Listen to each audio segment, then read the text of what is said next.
And good morning. It is a Would You Rather Wednesday edition of Glenn Clark Radio. This dude came strolling in like he was Conor McGregor. I'm actually really angry we don't have the video. Like, he walked in. I don't even know how to describe it. What's gotten into you? Is this just... No, I'm always happy for my friends when they have a good night betting on hockey. Oh, yeah. Your friend had a good night last night? Yeah. Yeah? So I am always a little... How did your friend... It's your... Now, your friend's name is Stu, correct? Stu... Old Stu. Stu Forrester, Yeah, I believe. old Stu had a nice night. Yeah? What was Stu? What were Stu's bets on? Stu had DeBusk and Bozer scoring for the Canucks. Well, this is what he told me. I didn't watch the game. Right. But he had But DeBusk, you heard. He had DeBusk and Bozer scoring for Vancouver. He had, Maybe you should have Griffin check. He had Horvat and Nelson scoring for the Islanders. Okay.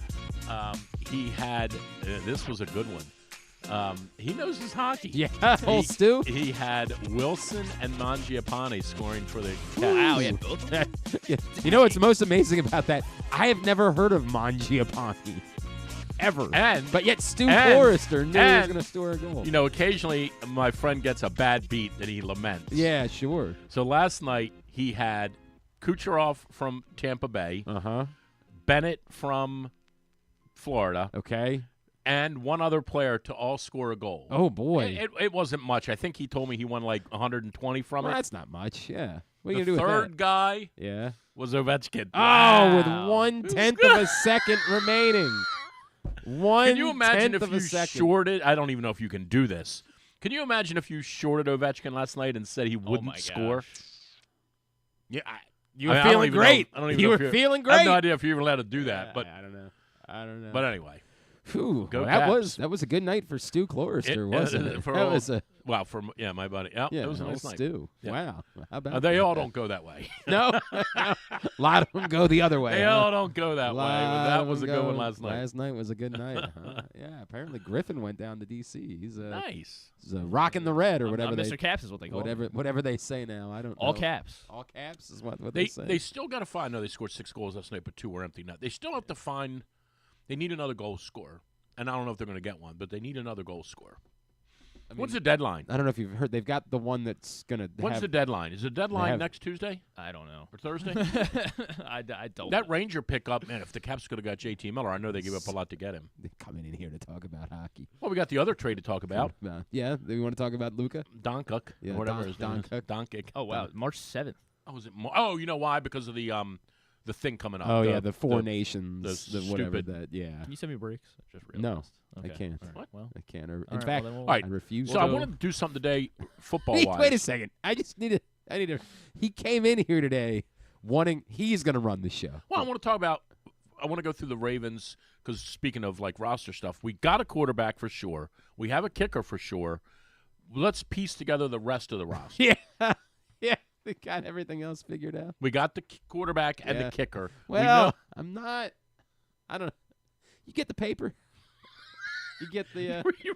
You read the newspaper anymore? You get the paper. I know I it have used to be once upon a time. This is a straight shoot. No, when I worked with Drew, I have it. that was part of the gig, part of the job responsibility. It was like, all right, you're going to come in, you're going to be the co-host, the sidekick on the show, and also you have to go out front and get the newspaper every morning so that Drew can read the newspaper in the middle of the show. In the old days, the newspaper in town meant something. Well, yeah, I mean, by that point, the newspaper was on the internet, but you still like you still like the you gotta newspaper. have the right. You gotta have the newspaper in front of you.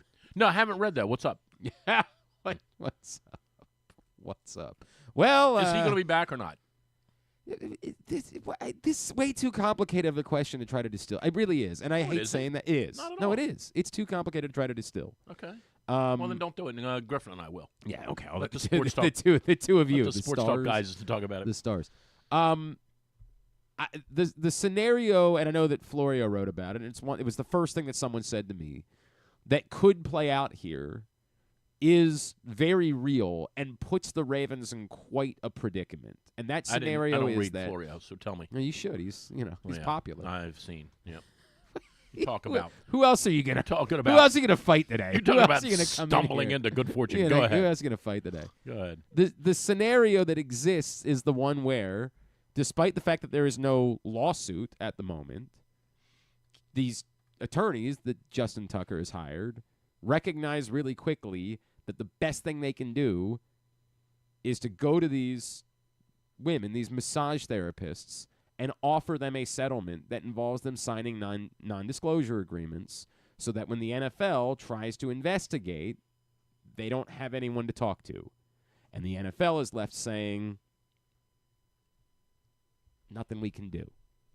And if that's the case, then the Ravens are left in a spot where are they going to take action against someone who received no punishment from the NFL? That's kind of the playbook now. And that all plays out in 3 months? Potentially. Quickly? If Justin Tucker's priority is just continuing as a Raven or just continuing in the NFL, that's probably what he's telling his attorneys he wants them to work on.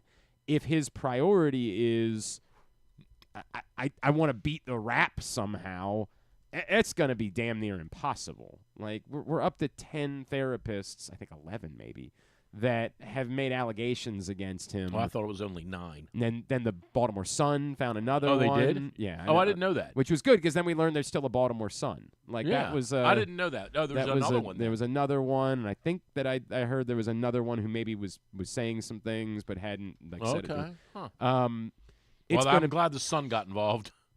I'm glad they found another one. Anyway. Way to go. But it's going to be Who very... was that writer? Humpty Dumpty? This is what you said. What has gotten into you?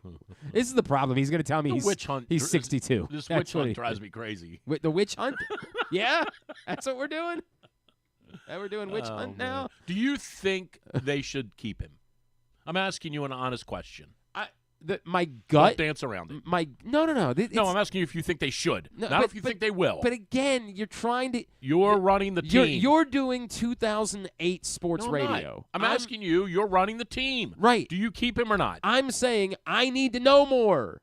But at the moment... You do? Yeah, I do. I need to know more. Like what? I need to know if the NFL... Because if the NFL is going to take care of it in some sort of way, then I'm not going to feel the need to be quite so aggressive. It's going to be one of those things where if the NFL says he's going to be suspended for a year, then it's way easier for me to say, okay, you go ahead and suspend him for a year. And then at the end of that year, after I've got a new kicker and that new kicker's performing, then it's a lot easier to sit back and say, yeah, we're moving on from Justin Tucker. The show's not sponsored by Dodge, is it? You keep coming back to that, because you want these things to be so simplistic. My personal Glenn Clark. My personal preferences, based on what we know, probably I don't want Justin Tucker to be the kicker for the team anymore. Really? Okay. But... Have you seen him kick? But, yeah, well, this year. We had some issues. Yeah. But... I don't know if you heard. Yeah, I did. Yeah, I get the paper. Believe it or not. I get the paper. Some things weighing on his mind. Yeah, I understand. That all said, I do think that this is a complicated conversation because there is room somewhere in here for the story to have been that these were his actions from some time ago. He has rehabilitated, and we just don't know about all of that. And we do want to be a society that gives people second chances. The problem is we want to give people second chances after we beat them up. Well, not that I don't need to beat him up. No, but after there's been a real sign of contrition and rehabilitation. Okay, right. And there's been none of that here. So in the moment... Did you think that message last Thursday was a good idea from him? 5:30 in the afternoon? I think it was a terrible idea, but I think it's just part of the playbook now. Right. I'm trying to avoid being personally angry about it because it's just the way that it works. It rubs me the wrong way. No? Too soon? I mean, I've been waiting for 8 minutes to use that. Thank you. I don't know why it took so long. Yeah, thank you. Appreciate it. Appreciate it. New material with Drew Forrester. You ready for NBA Corner today? Drew might actually be able to do NBA Corner today. Although there were other things that occurred. No, but we are doing NBA Corner. All right, fine. And I do have a full... Oh, good. I can't wait. Oh, I follow the league. I can't wait. He's going to start checking his phone right now. No, I'm not. He has no idea. Yeah. So the big trade last night? I saw it. Yeah, did you? I did. There was no trade last night. Well, it was 2 nights ago. There was one on Oh Sunday. no, yeah, the Mavs picked up somebody yesterday. Did they? Yeah, they did. Yeah. Sure they did. There's Go ahead. there's a rumored Durant back to the Warriors. I know. I've heard all Wiggins. this. No, he's coming home to Washington. Yeah, and Butler. he's gonna play with the Wizards. no. By the way, at some point No, yesterday, Warriors. I meant. Yes, there's a Durant to the Warriors, Wiggins Wiggins to the Heat. But that's a rumor. It's not going to work. Well, I have no idea if it's going to work or not. Butler nowhere. I don't really know. Butler why, gets cut. Like I don't really know why the Suns would want Butler if they don't have Durant. I don't really know. Right. Like what? I don't know to why me, you would only want go Butler, after. Period. You only because I don't. Have you ever seen him in the playoffs? Yeah, but you got Like, 80 other games. I you got to worry understand about. that. You just him doing pack it in, something but stupid. that's why you have to have Durant in order for the Butler thing to work. Right. You can't put your eggs in the basket of Butler will get us there. On a not a 1 to 10, but ranking the best NBA players. And I know this is how did this just happen? I know How this did is this a just variable. happen? What is Doncic in the league? I'd go 3. Yeah. 3 or 4? Yeah, that's complicated, right? Because we do feel like we're in a moment where there's a small turn for like where is Anthony Edwards now after what you've seen? Where is SGA, for example, after what you've seen? Where would you put Wembanyama early on in his career? So that makes it complicated. But of established guys, He's of a top guys 4 that guy. well, Top he's 3 or 4 definitely guy. top. He's definitely top 4. Doncic, Jokic and Giannis are the only two I but can think. and Giannis has been hurt a lot. Yeah. You know, like so that's kind of the group. It's just what of the next group do you already think is Wembanyama's talent level so insane that you say right now he's already ascended past some of those guys? Maybe. Okay. Yeah, Bub Carrington's like, It's Yeah, been a long right, time right though, just since outside. a league since this kind of guy at still the height of his career got traded. in season, Yeah. like or that didn't force his way out. Right. That The team just said, "We've had enough. Correct. You got to go." It's insane. In the middle of the year. It's utterly insane. It's like the Dodgers trading Shohei in July when they're 81-50 and going, "Yeah, you know what? We're good." yeah, correct. Yeah, It's crazy. tried. We'll see how. Now they did get a good player in return, and they got somebody that they think fits their whatever scheme it is they're now trying to employ. You know, they wanted more defense. They got one of the better defensive players in the league. But is it going to offset the 30 points this dude scores? I can't even have these conversations. I'm not a conspiracy theorist in any way. Okay. Like I'm the guy So that give me the whenever conspiracy theory. I'm telling you, I'll listen to any of them Lakers? on this one. I'll listen to the League wants the Lakers to or, win. or the league has still owed the Lakers ever since they denied the Chris Paul trade all those years ago, and Okay. they had like I will listen to any of them. Okay. There was one about Dallas wants to move. Biden the- crashed those planes last week. Thank you. That Yes, one. that one's definitely Biden did that. sure. Going away gift. Right. Somehow, some way.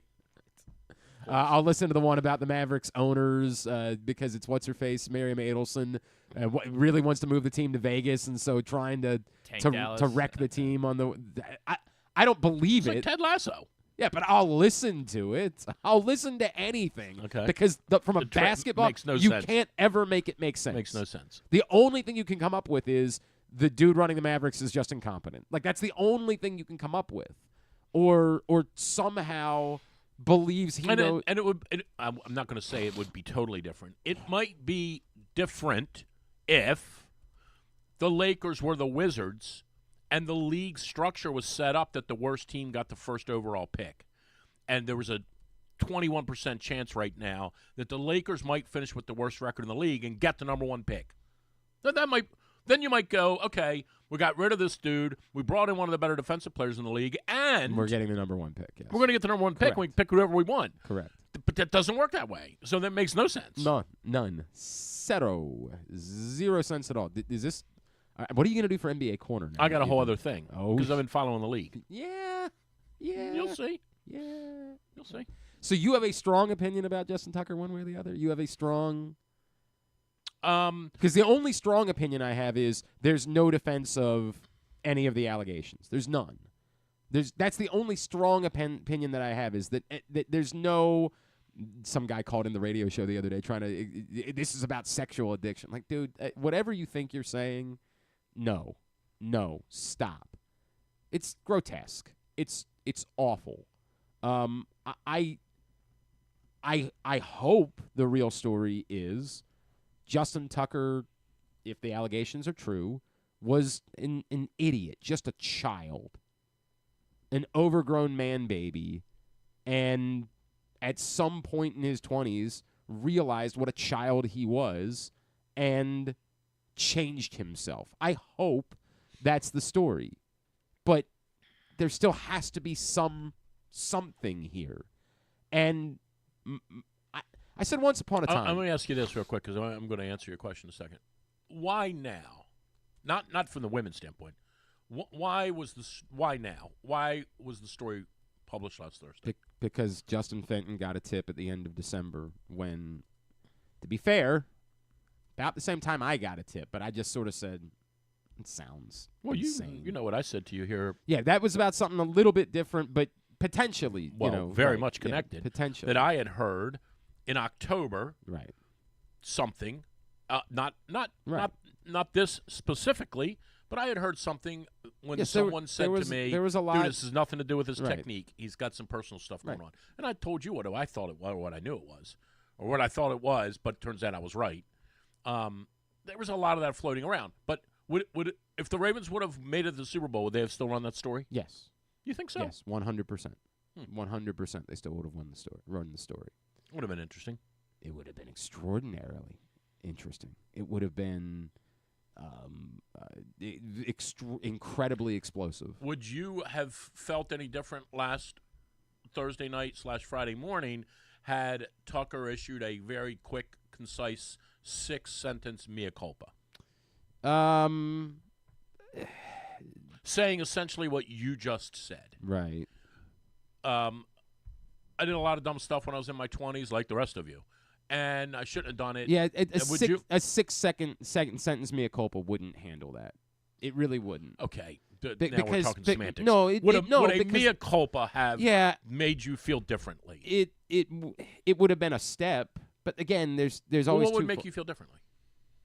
You said it was grotesque and whatever the other word I'm not going to feel differently about that. It is okay. like that part I'm not going to feel differently about. Okay. There's no. So then the question just becomes, can he remain employed? Explanations aren't excuses. Oh, okay. So there's a far more, can he remain employed? And it goes to a far more fascinating conversation about the Ravens' alleged zero tolerance policy. Do you think the Ravens knew about this? It's very difficult to believe they didn't know anything. It's extraordinarily difficult. Why? Because the tweets of people, that's how the story 5 years ago. Yeah, the story broke because after Justin Fenton got a tip, they went to Twitter and searched the words Justin Tucker massage. And all of a sudden, they found all of this stuff. Mm-hmm. So for this many people... So let me go back and ask you again. Well, I'm not going to ask you something you don't even know the answer to. Right. Why now for the women? Why now? Because they were asked. Because... but somebody had to give him a tip. You mean it might have just been an outsider? It could have just been someone. Might not have been one of the girls. To my understanding, it wasn't. Gotcha. Somebody just said, right. Hey, how have you guys missed this story about Justin Tucker? Yes. Now, I don't know all of that, but to my understanding, it was almost happenstance how the original tip came. It would be like me saying, you guys know Glenn Clark peed behind the Providence Marriott? No. In public? No, I'm pretty sure. Do you guys know that happened back in 2011? You know Glenn called Bruce Cunningham's room at 2:30 in the morning? Wait a second. Now, wait a second. You know Glenn called Bruce Cunningham's room? I don't remember it that way at all. Well, someone did. I know. I do know that to be true. And can I still get I'll acknowledge. I had been doing a lot of drinking. Can I get in trouble for that still? I think we're Brent Harris egged me on to do that. He said call Bruce's room. I think we passed the statute of limitations for that. I think we have. No, I'm in this weird place where. And you're saying zero tolerance. I don't know what it is. I don't does know. It include something that happened 10 years ago? I don't know what the policy is. Right. Well, they don't have a policy. They just have this nebulous thing they keep referencing. Yeah. I get it. When it fits them to reference it. But does it actually exist? As the banner was right to point out, Dalvin Cook had an active investigation into a domestic violence incident when they signed him. Now, we all forget they even signed Dalvin Cook, more or less that he had an active domestic violence. No, that's James Cook. That's his. I knew there was a Cook in there somewhere. That's his brother. Right. You know what they say, too many cooks spoil the broth. I've heard that. I've heard that somewhere along the lines. There was a Zay Flowers thing last year. So it's not zero tolerance. It's zero tolerance for what? For prosecution? For there being a videotape, zero tolerance for drafting a play. Like, they've never fully told us because they don't want to define what the zero tolerance policy is. They just want it to exist as this nebulous, we're better than you thing. And there's a fair argument to be made about whether there should be a zero tolerance policy. The Kansas City Chiefs will play in the Super Bowl on they have Sunday. a seventh tolerance. Yeah, they have all of the tolerance. They have the exact 100%. How many times have you been involved in some sort of criminal problem? 5, you're good. Yeah, right? Maybe. But yeah, don't make it 7. Because now we have a 7th tolerance policy. Right, correct. They have a 100% tolerance policy in Kansas City. They've already signed Ruggs. Oh, that's signed, sealed, delivered already. Probably. He's working out. He's got the gear on. Probably. All the guys in the prison are like, where'd you get the Chiefs stuff from? Now, to be fair, that is a different issue. Right. And the Ravens did sign Dante Stallworth once upon a time. Right. So that's not what their zero tolerance is towards. Right. He's already got Chiefs stuff. And I've said a million times. To me, my zero tolerance would only be related to sexual assault and violence towards women. Okay. Like, that would be the all only. The rest of it we're good with. Everything else. I know what you're saying. Yeah, right. If somebody actually murdered someone, then I would have I would include that as well, obviously. Threw away the clothes. But yeah, are we really going to do that today? Really going to do that today? This is 62-year-old Drew. I don't think there's any way they care. can bring him back. I think as of right now, it looks extraordinarily difficult. I just don't see how they do it. I don't see how they. I remember having this feeling. I just don't see how they do it. I remember having a feeling when and let me say this: I don't see how they do it, and yet I do understand. I get it. Like, I went back to Glen Burnie last night for a basketball game. We took Ethan, and I went with my guy that grew up across the street from me, and he and I spent the first 20 minutes with my back turned to Ethan, giggling about all the crazy stuff we did at Glen Burnie. Correct. Because I didn't want Ethan to hear. See, right? Like, by the way, my kid is 10 today. Right, my older son. The only thing that he really enjoys in life is when someone will tell stupid stories about me. Right. Like, that's the only. Right. So we all did stupid stuff, and I'm not excusing him when I Justin Tucker, but we all do stupid stuff, and. Yeah, he does have, and again, I don't know this. I'm saying he does have the opportunity over time to have righted his wrongs. Meaning, yeah, I used to do that kind of stupid stuff. I don't do it anymore. I haven't done it since 2016. Blah blah blah blah blah. And you, as the general public, and you, media, we can all believe that or not believe it.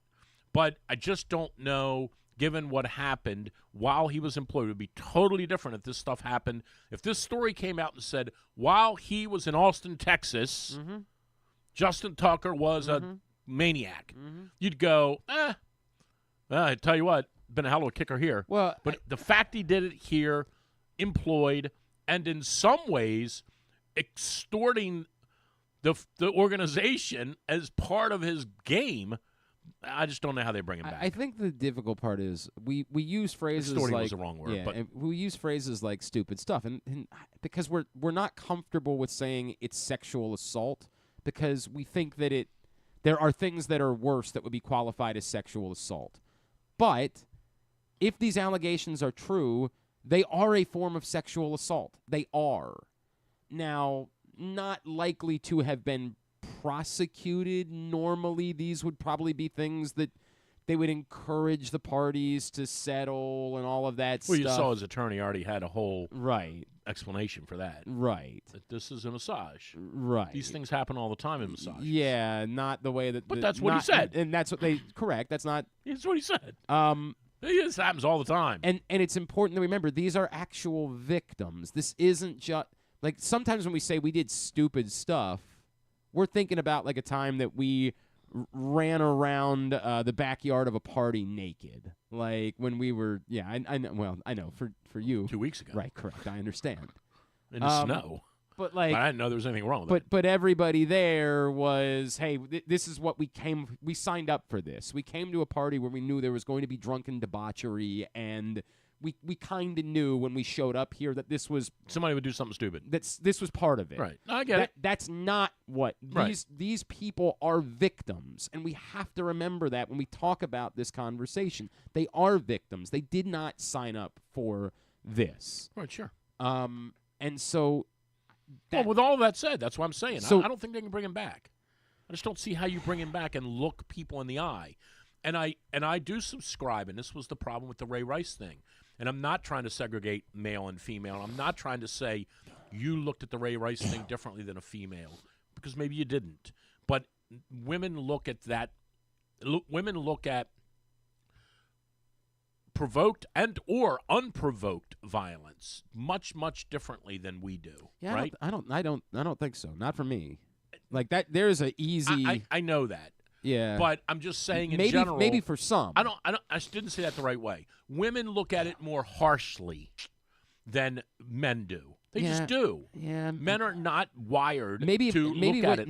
What you're saying is that I'm not saying it's right. I'm saying it is what it is. What you're saying is there still exists a percentage of men that don't look at it that way. I'll listen to that. But most of the men I'm talking about are the ones that wind up hitting them. Right. And because what I would say is I don't think that for the.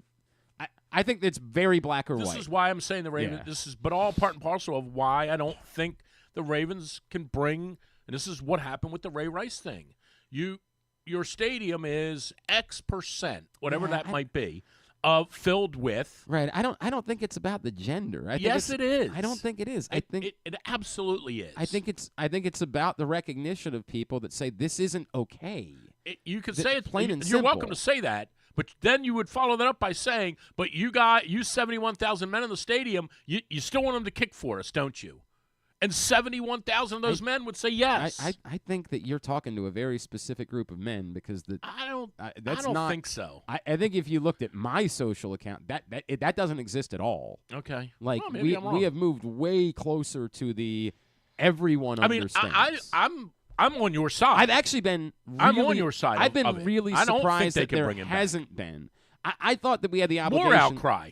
No. I'm saying the exact. I expected there to be way more response of, oh, this isn't even all that bad. He's a great kicker. And this isn't. Right. No, not even about that. Like that. This isn't. This is just This isn't that bad. You would agree. This stuff happens. There has been almost no defense of Justin Tucker. You would agree, I assume. Yeah. That had this been 3 years ago, September, 4 years ago, or 2024, this would have been a more complicated. There would have been a lot of this might be bad, but it's Justin Tucker. There would have been way more of that. I don't disagree with that. But there has been very little defense of the action. Even the dumbest of the dumb people that still call sports radio stations. I got a call from somebody who said, "Hey, did you happen to listen to the fan today?" And I was like, "I didn't." This is the worst day there could ever be. And they're like, dude, nobody's defending this. Like, it's and the dumbest people alive. Well, there is no defense for it.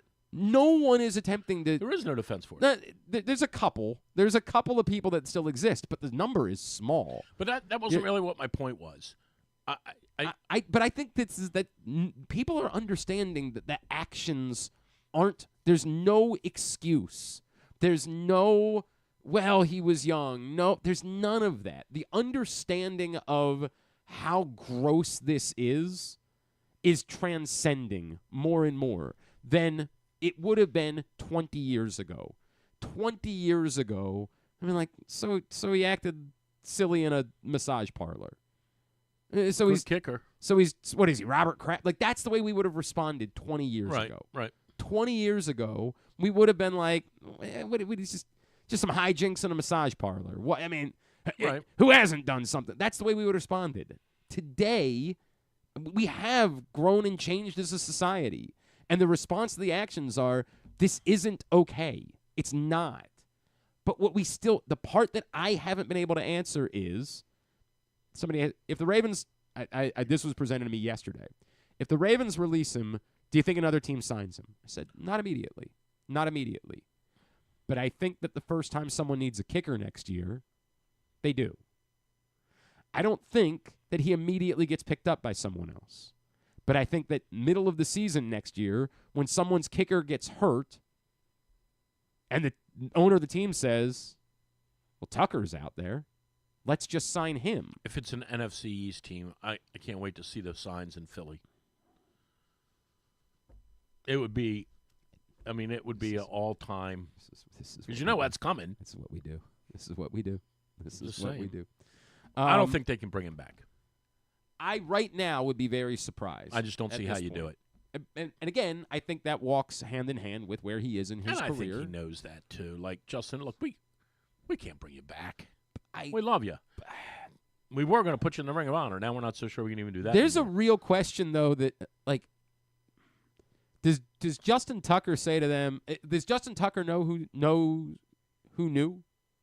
Does he know that someone in the organization knew? What's that got to do with it?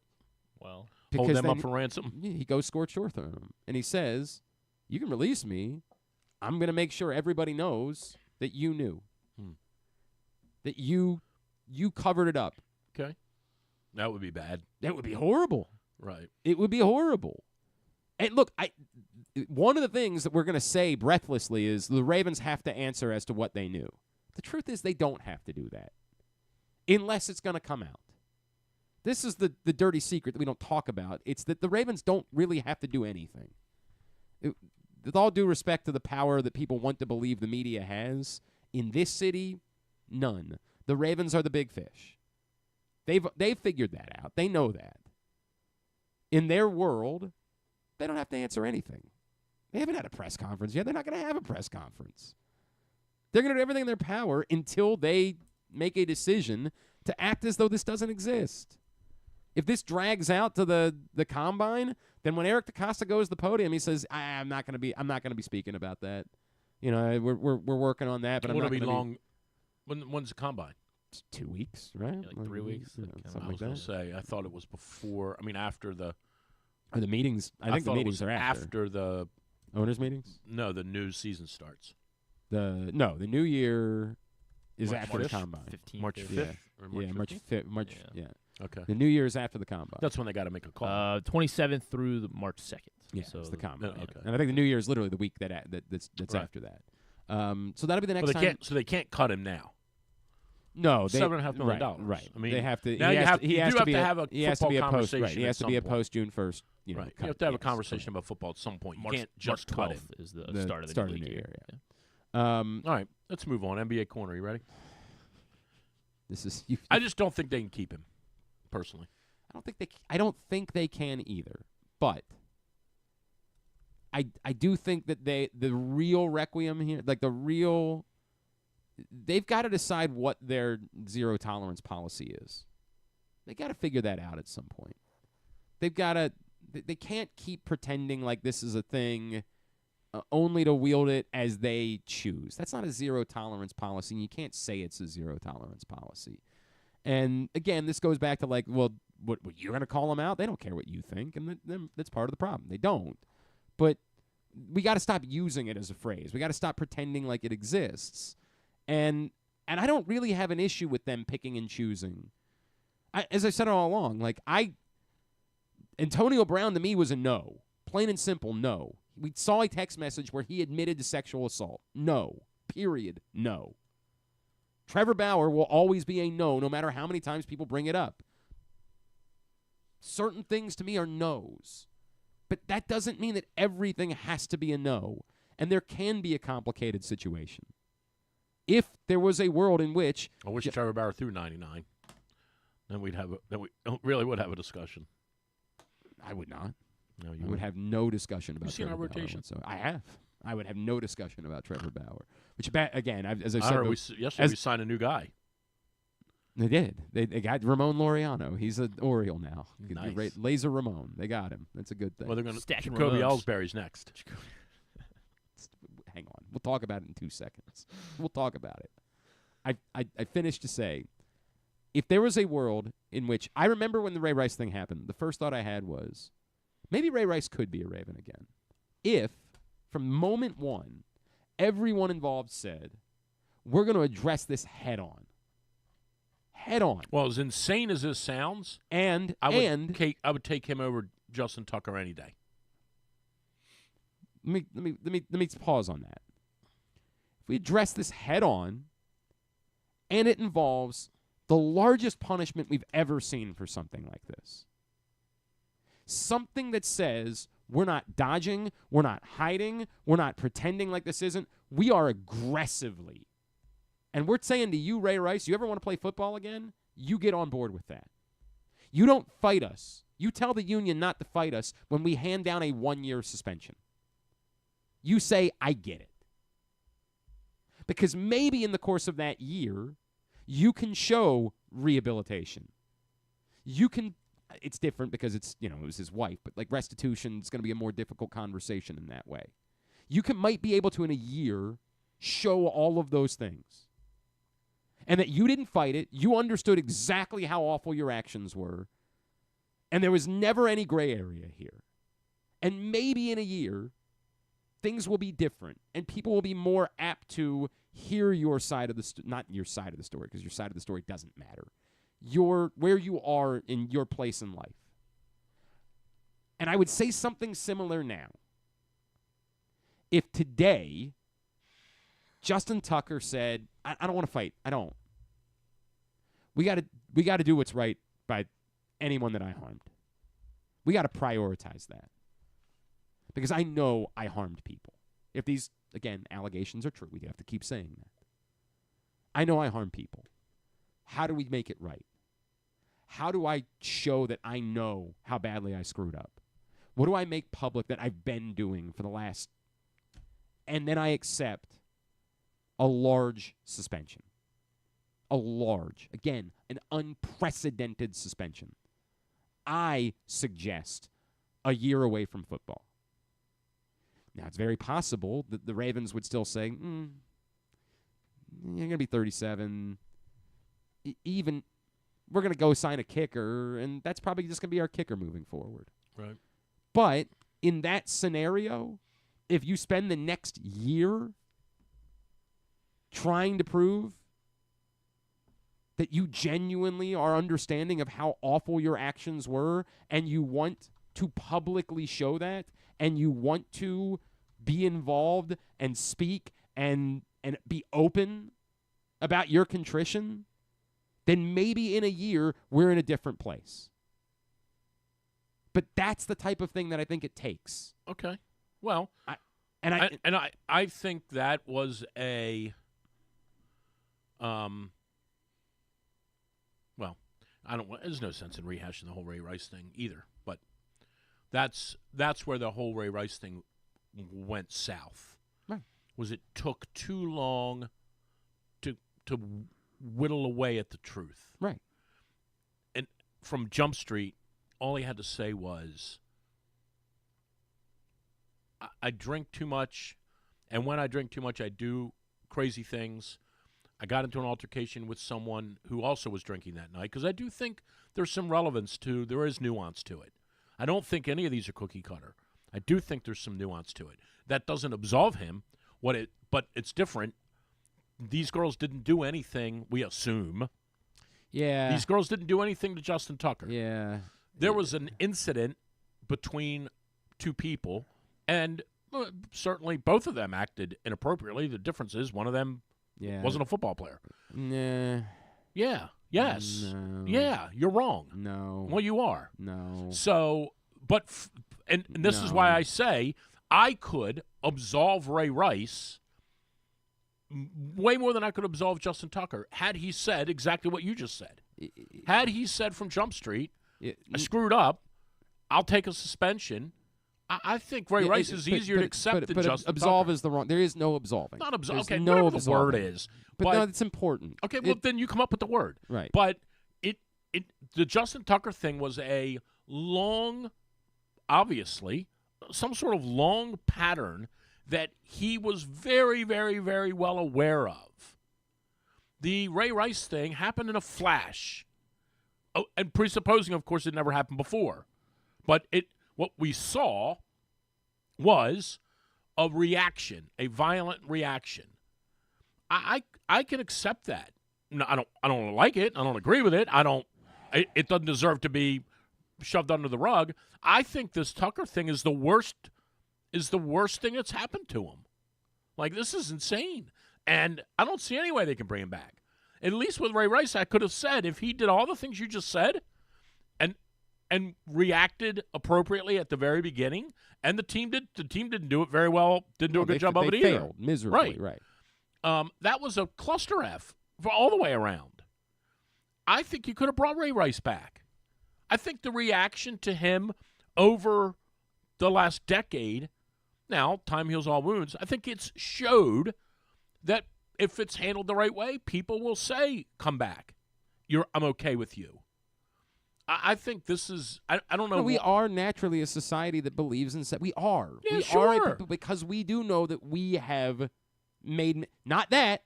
No, you're never going to find video of me. Everybody sins, and we've all done But we've all right. done things that we're not proud of. Right. And so we I just are don't see how they can bring it inherently a society that believes in second chances. But it's a second chance for what?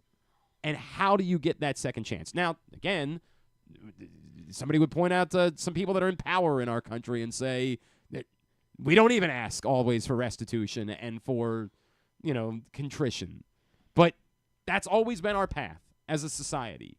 Contrition, restitution, and then we can talk about second chances. And then last question, does your attitude on this change at all if you find out the Ravens knew?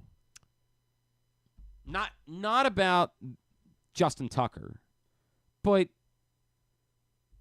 if the Ravens knew, I do think that there become interesting conversations to me about, I don't know. About leadership and yeah, it's a tough thing, right? Like that's a very tough thing because I don't even want to have the hypotheticals. I don't want to use someone's name. If this person knew, then would you feel like they can still be the? I don't. That's unfair to even have the hypothetical conversations. But it would look. It's not okay. Poorly on them, right? It's not okay. It's unquestionably not okay. But I don't know where you go with that, right? Like, I don't know what that means. I don't know that makes me say, well, this person would have to lose their job over that. I don't know. That's a really difficult. That's a difficult conversation to have and an unprecedented conversation. I wish we were back talking about deer spray again. Yeah, what a week that was. What a week. I've never talked to Ray Lewis in my life. There's never been what? The guy said, I've never talked to Ray Lewis in my life. And I was standing right next to him, and his phone, and it said Ray Lewis, 904-871. Right. And it said Ray Lewis on his Texting with Ray Lewis, as he said, I've never talked to Ray Lewis. Yes, but that guy's name? Mitch Ross. Mitch Ross. But the hilarity of it was that it was all over something that it turns out was completely legal. Well, you and I tried it. I mean, you sent me to the moon. Yeah, correct. We're ready to go running with I've been doing this week, on a lighter note, I've been doing my best of Super Bowl. Oh, yeah. I took one thing from each Super Bowl that I did. Okay. So PNX2, Prince. Oh, right, yeah. Ray Bachman coming out of the bathroom in the condo in Miami with the magazines with the gay men on the front. And 6 of us in the room with a Murphy bed, a king bed, and a couch. And Ray coming out and going, you guys bring any reading material with you? Yeah. And we're like, no, reading material? No, why? Ray holds the magazine up. He's like, well, we got some. Yeah. We're all like, we're good. We're good. Don't worry. If you got to And then the artwork on the walls all depicting a certain lifestyle. Yeah, man. And then what else? Indianapolis, I talked today about Caliendo coming at 6 o'clock in the morning to sitting in front of us and going, hey, I'm Frank. Yeah. And we're like, we know that. Yeah, right. Can I do some radio with you guys? Yeah. And we're like, yeah. And then we did 20 minutes. And you're like, okay, buddy. He appreciates you. He's like, well, I'm just going to keep sticking around for a while. Correct. I said today, Drew's morning dish, it was like a cat that we fed warm milk to. You don't remember. He wouldn't go. He wouldn't leave. But we've talked about the story of Joe Buck's wife. We've talked about that, right? So Michelle Beisner, I think everybody knows, is Joe Buck's wife. She was doing a morning thing for the NFL Network set in New Orleans. It was the New Orleans year. Okay. And I don't know, but I think we just said to the NFL Network, hey, do you have anybody that's going to be over there in the mornings? Because right. I do remember this. We're doing 5 a.m. I do remember We're this. doing 5 a.m. I totally remember Central this. Time. Right. So you have to go out of your way to find people that are going to be there. This. And so I said to whoever it was at NFL Network, hey, we'll take obviously whoever you want to bring over, but do you specifically have anyone that will be over there early? Because we're going to be there at 5 in the morning. Right. And he's like, well, I think we're starting. Our first show is at like 6 a.m., so maybe before the first show of the day, we'll send somebody over to you. And it was Michelle Beisner, who, to be fair, at the time we didn't know who she was. She was just the person that was on NFL Network With long legs. Right, but we needed somebody. I think she had long legs. We needed somebody to be on the show. Like we needed. Right. We're doing 5 a.m., so we're like, okay, fine. Michelle Beisner will come over, and maybe she didn't know the mics were on. I don't know what happened, but she proceeded to use the show to rant about her boyfriend. To rant. I mean, like, go off about her boyfriend. And we were all like, wow, I mean, I don't know who this guy is, but, like, he's a loser. Jeez, he's getting... What a loser. He's getting killed over here, All right? And somebody, it might have been like Brian Weber, somebody, some other NFL Network person I was, like, walking around with that day. And I'm like, hey, we met Michelle Beisner today, and she wouldn't leave. Like, she just stayed for, like, 30 minutes. And he was like, oh, well, she's really nice. And I'm like, yeah, she's nice, but we just wanted to talk to her about the game. And all she wanted to talk about was her boyfriend. And what a loser he was. Right. And this guy, like, looks at me like, he's like, what? And I'm like, was it shtick? Was she doing? Or no. Oh, no. No, she was bearing her soul. And I did not know that the person she was talking about was Joe Buck. No, we all just, Drew, Luke, and I are just like, what are we going to do with this? Like, gotta go. Like, we got to. We're here to talk football. Like, we have to. It was interesting for a little while. Like, at first, we're like, whoa, like, this is kind of explosive. Right. But then it just kept going. And we're just looking at each other like, we anything is better than, like, we can't keep going. I haven't done in New Orleans. I was going to do deer antler They're still spray. married. I'll write about the deer antler spray tomorrow. They weren't at the time. Today I did Indianapolis, and I did what other? I did one other. Did I just do it? Maybe I just did Indianapolis. We tried to get arrested. We tried. We asked cops if they would arrest because it was going to be a good story. Gotcha. They put us on the front page of the newspaper. Do you remember the interesting thing about the this town Indianapolis Super Bowl? The Indianapolis Star. They put Drew and I on the front page of the newspaper because we wanted to beat up the mayor. Yeah. Do you remember the interesting thing about the Indianapolis Super Bowl? There was something very interesting about Radio Row. What year was that? Do you remember what it was? That was the first year they let people in. Correct. That was the first Only year. Monday, Tuesday, and Wednesday. Yeah, they let Monday, Tuesday, and Wednesday. They let the general public walk around. I think they could charge like $20, and you walked around to just walk and yelled, "Baltimore sucks!" Right. And we're like, yeah. "Who are you? Like what do we do? How do we operate?" Indianapolis, in my opinion. Oh, I wrote about Dan Wilcox today. Yeah. Indianapolis was the worst one, in my opinion. Because they had no idea what they were doing. They had no idea what they were doing. The room was really, really small. It wasn't set up very well. There was no I don't know if you remember. There was no bathroom in that room. You had to walk out. I didn't remember. It was in a hotel. I do remember. It was not in the convention center. I remember that on like whatever day Matt Burke was there, who we had been very friendly with. I had said to, like, hey, dude, I'm going to come down and find you, and I'll walk you up to the set. Because he was there to get, I don't know, some award of some sort. It's being smart or something. I don't know what it was. And I said, I'm going to wander down. He went to Harvard. I know. He was in a ball. He was in down the floor directly below us in a ballroom doing a thing. And we were doing your show that morning, and I said at like 7 a.m., like, hey, man, I'm going to run downstairs. Matt Burke's downstairs. I'll be back in 20 minutes or whatever with Matt Burke, and Matt Burke will do the show with us. It took an hour and 15 minutes for me to get it was the worst floor downstairs. It was the worst setup. Get Matt Burke and get him upstairs. Yeah, it was the worst setup of any of the Super Bowls we did, by far. He actually went to Dartmouth, by the way. Do what? No, he didn't. Am I looking at different Matt Burke? Or he might have started at Dartmouth. He definitely went to Harvard. Okay. There's no question that Very Matt smart Burke guy. went to Harvard. But it was the worst one, I thought. I would say I didn't think Tampa Bay was great. Did you go to that? I didn't go to Tampa. That was the fight. That was there was other reasons why. Yeah. The only saving grace was I got to meet Springsteen. But our hotel, I know this is going to surprise you. Our hotel was a 4-mile walk to the convention center. Okay. We stayed at the far end of downtown Tampa Bay. There you go. Yeah, you did. And you did. And there was no car, of course. We did not have a car. And it was nice. It was Florida, so I walked it. It was a 4-mile walk.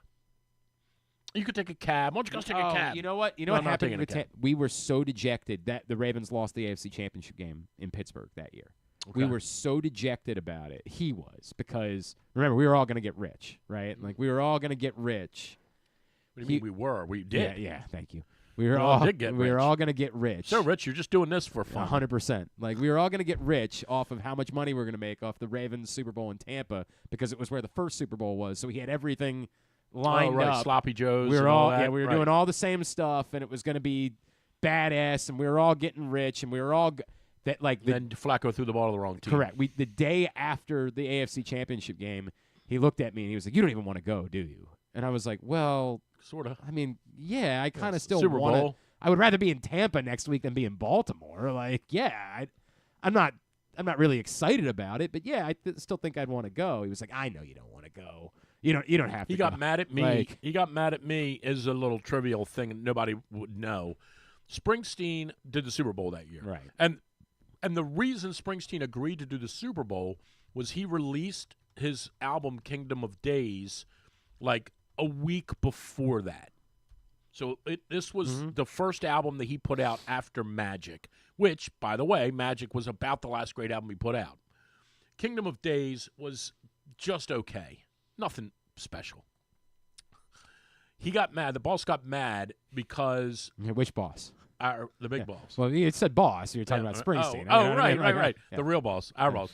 He got mad at me. Wait, that's the real boss? Right. He got mad at me because we were sitting at the table like Monday morning or maybe Tuesday morning, because the press conference was Tuesday with Springsteen. And he said to me, did you get a chance to listen to Kingdom of Days? I said, yeah, it's okay. What do you mean it's okay? I said, it's okay. He's like, you sound like every other music fan. You don't know what you're talking about. You weren't a music critic like me. I was a music critic. You're not listening to the right things. I said, you asked me if I liked the album. The album's not very good. I said it's, but that doesn't mean I don't like Springsteen anymore. Right. He can't throw a no-hitter every single game. Believe it or not. He was so mad at me. Don't talk to me about the album anymore. If that's the way you're going to be, don't talk to me about it. I'm like, you asked me if I liked it. I told you I don't like it. Now you're mad at me. So he almost didn't want me to go to the press conference. If you ask a question about Kingdom of Days in the press conference, I'm like, that's what I was going to do. I'm going to wander in. Hey, Bruce. Yeah, this one's kind of sucked. Give that album a listen. It stinks. What were you thinking about when you wrote Queen of the Supermarket? Right. Come on. So, and then, of course, there was the incident. Yeah, the incident. Handcuffed. The incident. I mean, The incident. no one really took pictures back then and circulated them, but that would have been one for the ages. God. Now, in his defense, No, I know. I'd have done the same thing. I understand. If you did to my wife what they did to her, yeah, I get it. I'd have done worse than what he did. I totally get it. That was not a great setup there either in Tampa. It just wasn't. It was all the way down by the water. The only other good thing about the week was the Eagles played on Thursday night. Wasn't that a year where Ray came over and did? He did. Yeah. Ray did come over. That was always to me. I sense that right now. Like somebody said, "Hey, are you? Do you think you should be there?" Right. Every Here's year. trivia, by the way. Who was on the air with us when the fight occurred? Brian was. Yes. And this is good trivia. Leslie Visser. You're right. Visser. You're right. I've always given Leslie Visser. It's so funny because who was married to Dick Stockton. Man, you're very good at this. Yeah, I am good. Stick at these around, things. Gavin. Yeah, We'll tell you. I'll get you there. Speaking of Gavin, did Gavin Sheets pick a team yet? No, I don't think so. At least I didn't see. I think he's still out there. Thought he was going to either Pittsburgh or D.C., but okay, all right. But yes, Leslie Visser was on the air, and I got to give Brian a lot of credit for that. Brian's just started doing a radio show. Right. Like whatever else was happening, right. Y'all were dealing with it, and Brian just sat there and interviewed Leslie Visser. Right. Like I thought he was ready to throw to traffic. Like you can hear him in the background screeching. Yeah. Leslie's Brian, like, "Oh, they're my." Yeah. Brian's like, "Don't worry about that." So anyway, the Super Bowl is Sunday. Like Brian, I've never seen anything like it. No, it was good. Brian was on point. The funny thing too is I think it was one of those mornings where there was a tennis match going on, and since I wasn't there, I kind of didn't give a crap about what you guys were doing, and so I was just watching tennis, and all of a sudden I'm like, what the hell is happening? Yeah, what's going on there? Right. So I did write about Wilcox thing, Fort Lauderdale. That was awesome. Yeah. Fort Lauderdale was weird too, because the game was 30 miles away. You also had a pregnant wife, and you were very distracted that week by the impending winter storm. Oh, correct. You were very distracted all week. And we left early.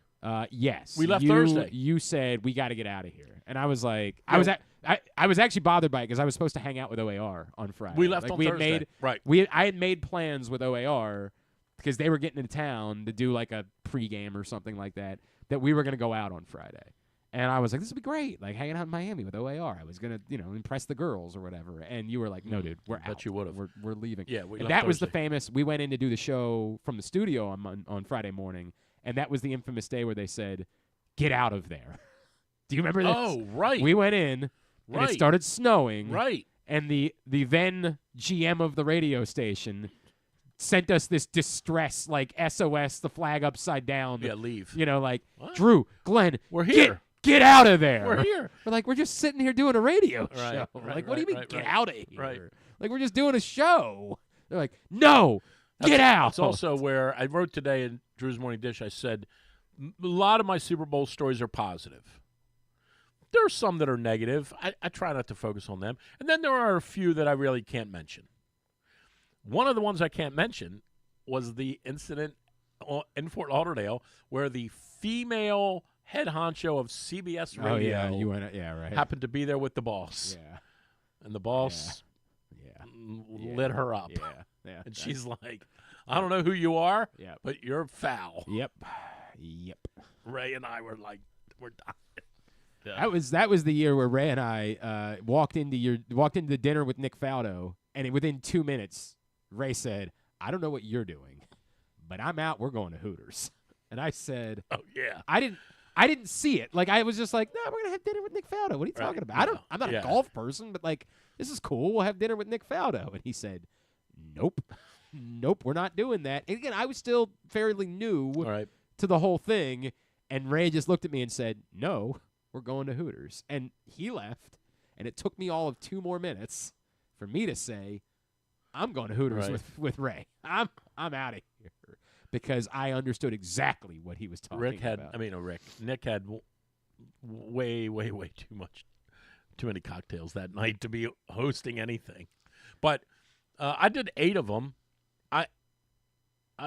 Those were like, I wrote about this yesterday. Those were great weeks. They were great weeks. We worked way too hard. We got nothing out of it. We got beat up. Yep. We got yelled at. Well, and we made our own every now and glory. then there was content that really made it worth it. Yeah. Like what I would say is, I always look every year to see like who's down there. Is there content that would really make me say, boy, it's a shame I wasn't down there for that, right? And for the most part, there isn't anymore. Joe DeLamalere still there? Is he dead? I think he's passed. Okay. For the most part, it's the same. Rocky Blyer. It's the same people that we would have on otherwise. Well, the Hawaiian guy would come by with the chocolates every that's year. True. There was that guy, yes. Hawaiian Wayne or whatever his name was. Hawaiian Wayne. You cannot get on the air with it? But no. for the most part, it was like, I could call this guy. Oh, like, I wrote about the Tim Tebow grouper thing. Okay, yeah. And the Phillip Phillips. Yeah. Oh, yeah. Tim Tebow. Well, we met Tim Tebow. Right. Tim Tebow told us to go get the grouper at this place. Yeah. And the next morning, I'm in the bathroom, and he's like, hey, Drew, how's it going? I look over to Tim Tebow. I'm like, did you call me Drew? Yeah. Did you guys go get the grouper? You and Glenn go get the grouper? I'm like, yeah, how do you know our names? He's a different dude. He's a different dude. And then that was also where Phillip Phillips sat down, and you're like, all right, 30 seconds, and he's like, no idea who he was. Who's no this clue. guy? Yeah. He's like, yeah, you're pretty funny. Yeah. Glenn's like, all right, 10 seconds. I'm like, dude, I have no idea who you are. I swear to God, I don't know who you are. No idea. Then he looks him up. He's like, hey, this guy's pretty good. He goes, I'm Phil Phillips on American Idol. I'm like, okay. We're back here in New York, and the great Phillip Phillips is with it. I have no idea what I'm talking about. Nope, not at New York all. was awesome. New York was a good Super Bowl. New York was It really a good Super Bowl. other than the that game. famously was the one where Luke and I ended up going out with Aaron Paul and Kid Cudi. Okay. Like, not something Where that was Drew? They said we no to we Drew. knew what It's also where the window in the room was broken. Drew. Well, I didn't have to stay in that room. Thankfully, I had you other didn't? accommodations that Okay. week. I had a buddy that lived in Brooklyn. I had a just stayed broken with foot. him. But I got drunk one night and got off the subway in the wrong place. I had a broken foot. Yes, Drew had a broken foot. So Drew was kind of limited that week. Like, he was a bit limited. And so one night, you didn't want to go to the hockey game? They gave us tickets to the... I couldn't go to the hockey game. Yeah, they gave us... couldn't walk. Somebody gave me tickets to... Glenn was going to put you on his shoulder. Whatever the Yankee Stadium game was, it was like like the Winter Classic? Yeah, but it wasn't the Winter. They just did a game at Yankee Stadium because it was Super Bowl week. Rangers, Devils, or something like that. And I was like, well, Drew would want to go. Drew was like, I couldn't go. I couldn't no walk. interest in going. Wow. And then No, until I got the only Percocet. night I think you went out was your birthday that year. I got Percocet, And then that was good. the one night, Aaron Paul. Oh, you introduced me to the Lone Bellow. I did. That was a great night. In, That was Flatiron. Yeah, Chelsea, I think. Oh, I think was it was it? in Chelsea. All right. It was a phenomenal. That was a phenomenal. It's also where I saw what's his name, and he died the next day. Remember, I came running back, and I said, the dude from Doubt. What? The actor dude. Oh, my God. Philip Seymour Hoffman. I don't remember this at all. I saw Philip Seymour Hoffman, and he died the next day. What?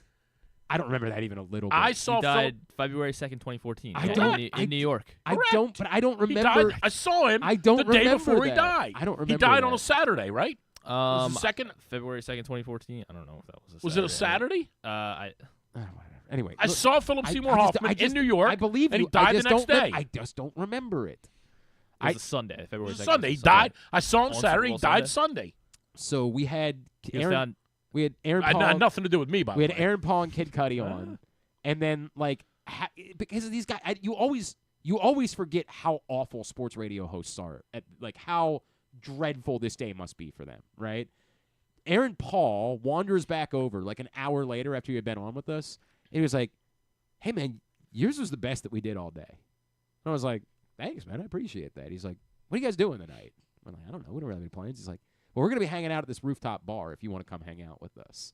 And I was like, I don't know about that. There's no way that that's actually true. I didn't believe it. But Luke and I convinced ourselves we should at least go wander over and see. And sure AF, we walk up to this rooftop bar, and there's Kid Cudi and Aaron Paul just sitting there hanging out. We're like, wow, okay. Yeah, we hung out with Kid Cudi and Aaron Paul. It was a really cool night. It was very, very cool. The New York year was also, oh, God. Oh. Well, you know what New York was. The all-time story of all time. We just can't say it on the air. Maybe in 15 years we can.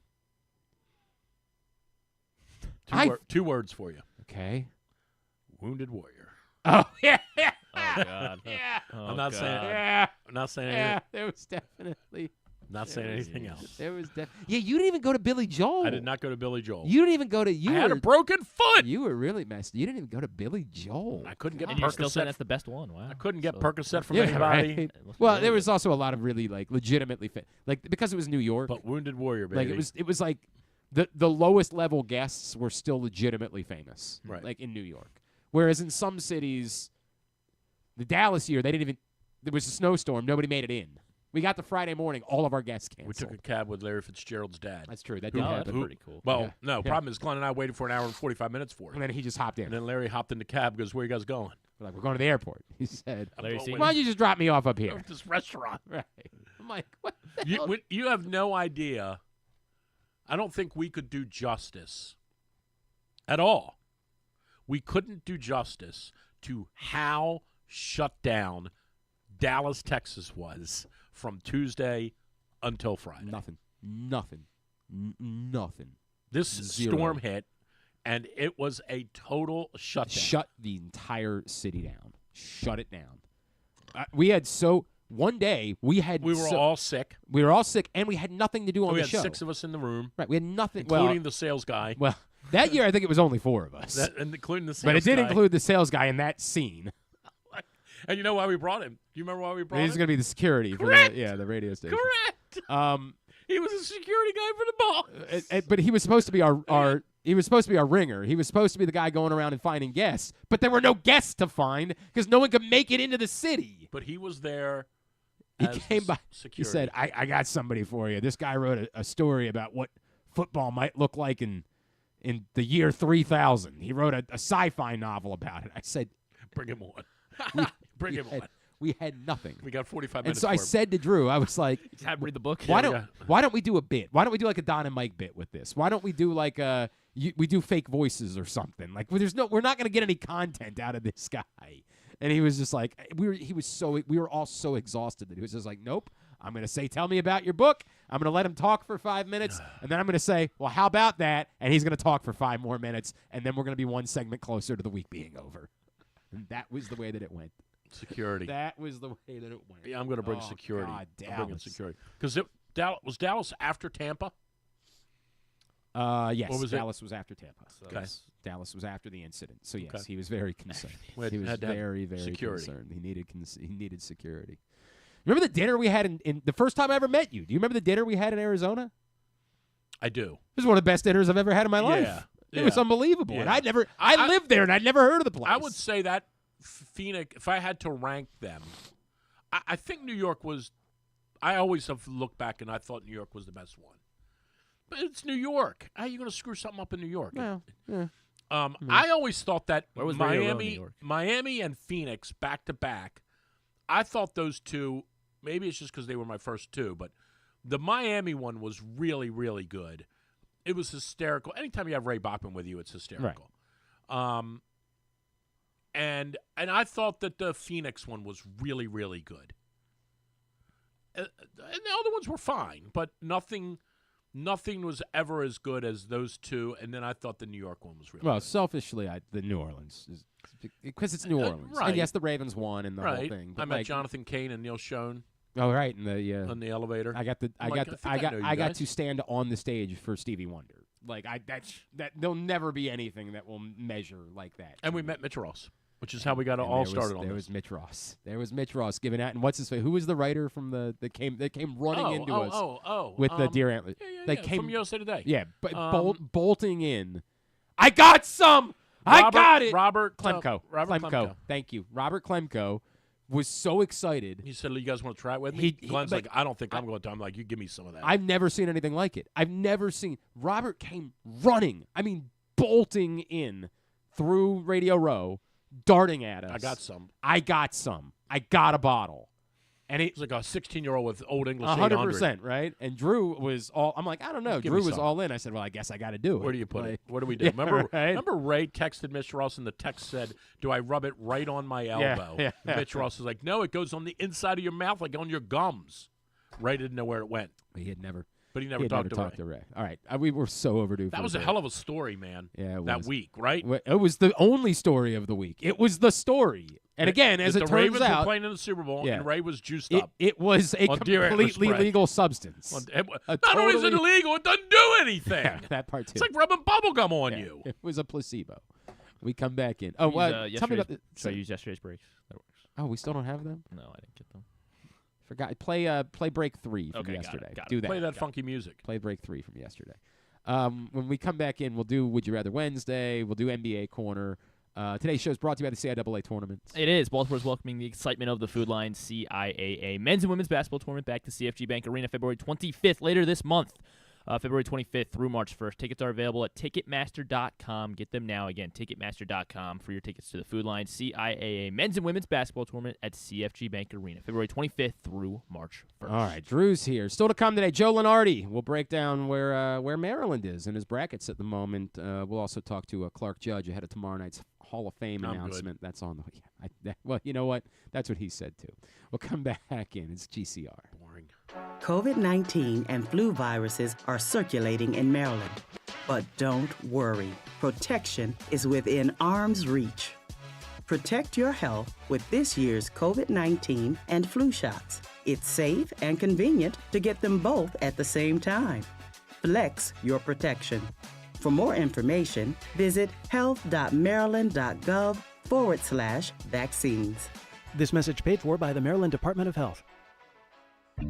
Whether your focus is luxury and comfort, convenience and technologically advanced connectivity, or sporty performance and aggressive styling, we've got the perfect Highlander for you. Check out buyatoyota.com for deals on new Highlanders from your local Toyota dealer today. The ultimate fan experience awaits you at Sports and Social Maryland. See how we're raising the sports bar with our massive 100-foot media wall featuring 40 HD TVs and a 47-foot big screen. Bet on your favorite teams and this year's biggest events at the FanDuel Sportsbook while enjoying your favorite beers and cocktails, plus our delicious takes on bar food classics. Visit Sports and Social at Live Casino in Hotel Maryland, at Arundel Mills. Must be 21. Gambling problem? Call 1-800-GAMBLER. Gambling can be a fun and entertaining experience, but there are risks involved. If you're planning on betting on the game at the casino or on your phone or computer, know your limit, stay within it. Set a budget and a time to stop. Remember, gambling isn't a financial solution, and it doesn't mix well with alcohol or drugs. Know the risks and have a plan before you begin gambling. For free and confidential services, call 1-800-GAMBLER 24/7 or go to helpmygamblingproblem.org. Driving in Maryland? Did you know an Easy Pass from DriveEasyMD.com can save you time and money? Of course you did, because you are a thrifty driver. An antenna reads your Easy Pass transponder and automatically deducts the toll from your Easy Pass account. There, you just saved money with Easy Pass, all without slowing or receiving a notice in the mail. Well done, thrifty driver, well done. Get your Easy Pass at DriveEasyMD.com. The votes were all counted, and the results are official. Royal Farms was named #1 for food in the USA Today 10 Best poll, receiving more votes than any other convenience store chain in America. The next time you want to get some good food fast, doesn't it make sense to go to Royal Farms? Voted best in the USA and home of world-famous chicken. Real fresh, real fast, Royal Farms.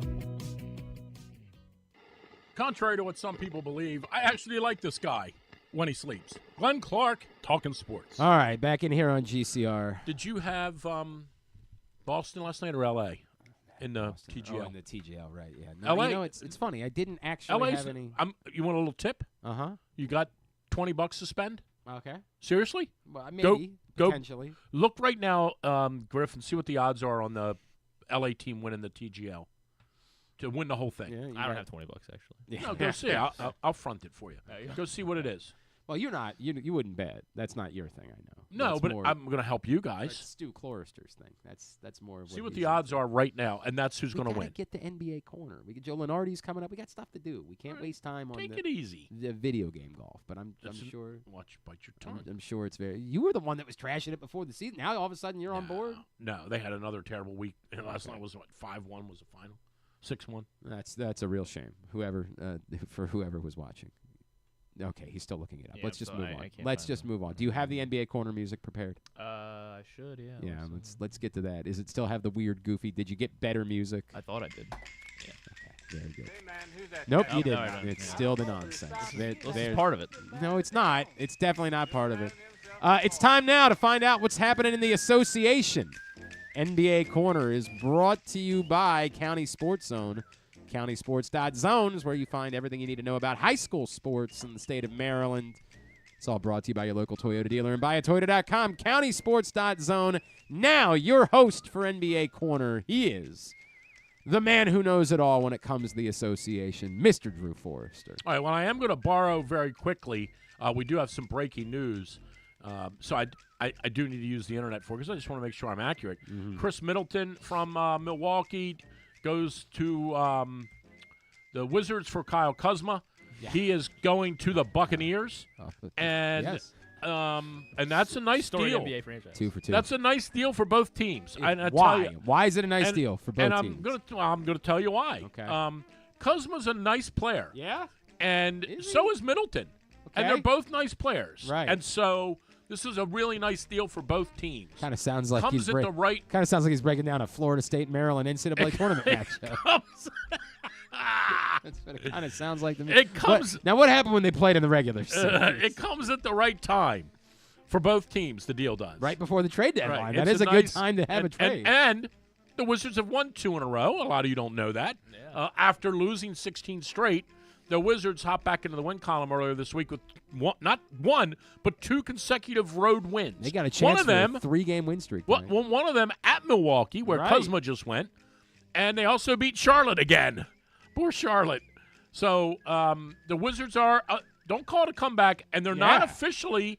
Eliminated. They're not. They don't have an X next to their name yet. Wow. So This man looked at the standings today. crazier things have happened. Yeah.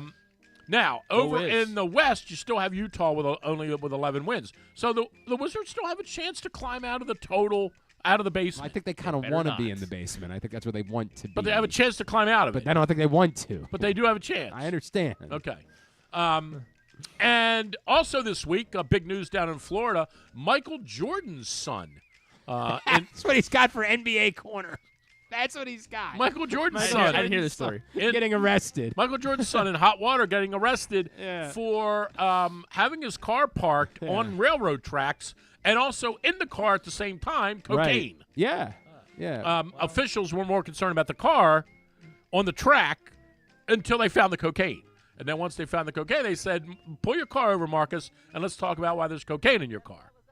So that's Michael Jordan's son. Right. Michael Jordan, of course, arguably one of the greatest NBA players. Well, he said he was fine. He said he just needed a little. He got his car stuck on the train tracks. Just needed a little. Right, I get it. Just needed a little help. Don't you know? He did say, guys, I'm Michael Jordan's son. He did actually say that when he was real quick. Just to catch you up, and this is my favorite. He's just reading. He's at ESPN.com/NBA, 76ers, and he's just reading whatever the headlines are. No, I'm not. 76ers last night over the Mavericks, 118-116 in a thriller in Philly. Was it a thriller? Cavaliers losing last night. Wow. Big home showdown against the Celtics. 112-105 was the final there. If you had the over, too bad. The Nets, 99-97 over the Rockets. Interesting part of that game was the Nets were giving up 1.5. Oh. And they win by 2. Knicks, 121. Raptors, 115. Bulls, a winner over the Heat, 133-124. I don't know if this was in L.A. or in L.A., but the Lakers on the road last night beat the Clippers in L.A., 122-97. And the Trailblazers with an easy win over the Pacers, 112-89. There it is. There's NBA your corner with our guy. Really broke it down for us. All of the latest. I got nervous Michael over Jordan's that new deal. Son got over that new arrested. trade. That was the story he felt like he needed to include an NBA corner. Because of he course, likes the NBA, and he didn't know the story. Where did Marcus Jordan play in college? It's trade deadline week, so there's been other news. Yeah. Caleb Martin went to the Mavs. That was the one yesterday. That was the other deal. We didn't even. Yeah. De'Aaron We Fox didn't cover that. Right. Okay. Yeah. Well, you just covered it. Yeah. All right. Very good. That's Drew. That's NBA corner. I can't believe we. And he went to UCF, by the way. You just got to that. You asked me. I did. You're right. Yep. He played at UCF. Oh man, when they pulled him over, they said, "You have a cocaine problem?" Marcus said, "Yeah." He said, "Nah, I don't even like it anymore. Thank you. I just like the way it smells." Yeah. Go back to because it's always worth a laugh. Pull that up real quick. The old Florida State clip. We got to hear it. Just pull it up. No, we have to save that for No, just NCAA. No, we save it for NCAA Tournament week. Pull it. If you want it this week, you know what? The clip this week is the clip. No. The super cut of him saying we're going to the Super Bowl, but we're not. What we're not going to do is have all these guys come hawk these products all week. Oh yeah, you got to play that. Only one. to have them super cut every. Play that one. It's the greatest. Play that one real quick. What's it called? What's it filed under? It's the back. It's hang on. If you go to back after this on Twitter, it's not that he shared it just the other day. Oh, because we got to play it. Back after this is the account that always tracked down all the Francesa clips. That was the one. Mike A. If you go, Mike A. What's up? God. I got to tell you, this Sleepy Floyd, these are real snoozers. If you go back to February 3rd, he reshared it. He said, prior to the Super Bowl a couple years ago, Mike Francesa promised us that he would not permit anyone on Radio Row in Atlanta to hawk products on his show. Well, I think you remember how that turned out. Play this real quick.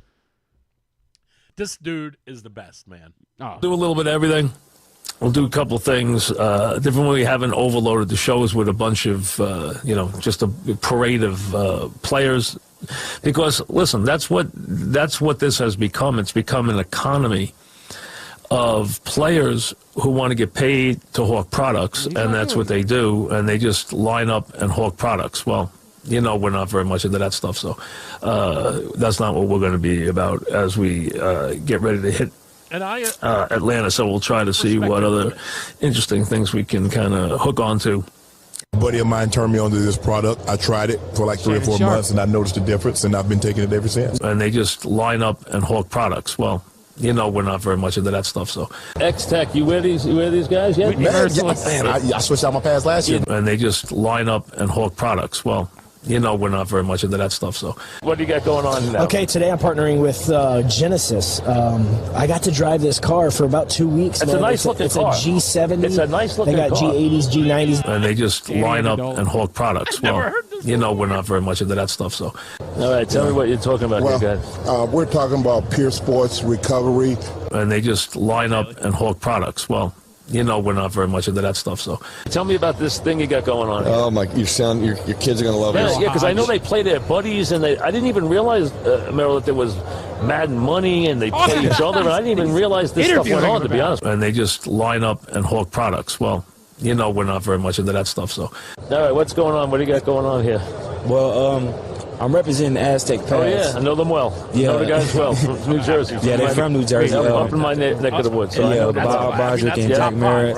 And they just line up and hawk products. It's so great. It's not as good as Sleepy Floyd, and it's not as good as Florida State, Maryland. We don't get the Florida. We don't do that until NCAA Tournament week. We don't do that until NCAA Tournament week. You're not getting that. Thank you.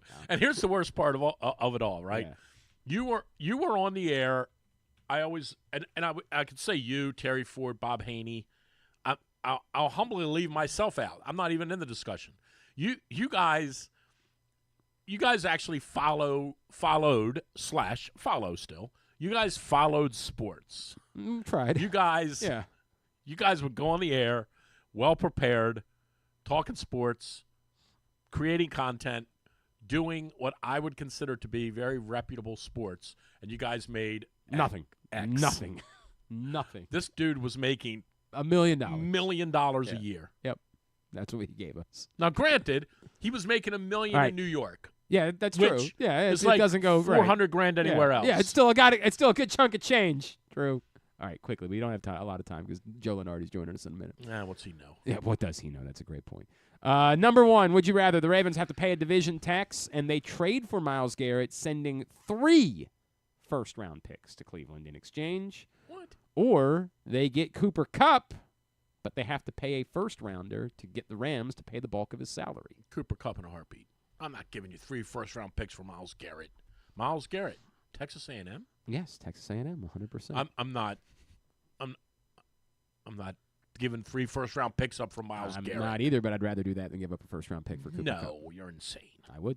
They're paying, so like his cap hit is not Myles Garrett. What? Texas A&M. Cooper Kupp? Yeah, they're paying the first-round pick to get the Rams to pay down his salary. No. Or we got to give up 3? 3 for Myles Garrett. Well, just no. Myles Garrett's pretty good. Yeah, one of them is still very much in the prime of their career. Yeah. The other one, we are not sure. I mean, I think oh, man. You're not giving up 3 first-round picks for Myles Garrett. By the way, spare me that. If I had to make one of them, though, Myles Garrett is going to be, he's the best edge rusher in the game right now. And I'll do Myles Garrett. I'll take Myles Garrett. Number 2. I want Myles Garrett. Would you rather 10 years ago, you moved to a new city, and you became an ardent fan of 2 of that city's sports teams? But only 2, and that's the only 2 teams that you care about now. The entire sports fandom is these 2 teams. Would you rather it be Chicago and the Bears and White Sox, or Dallas and the Cowboys and Mavericks?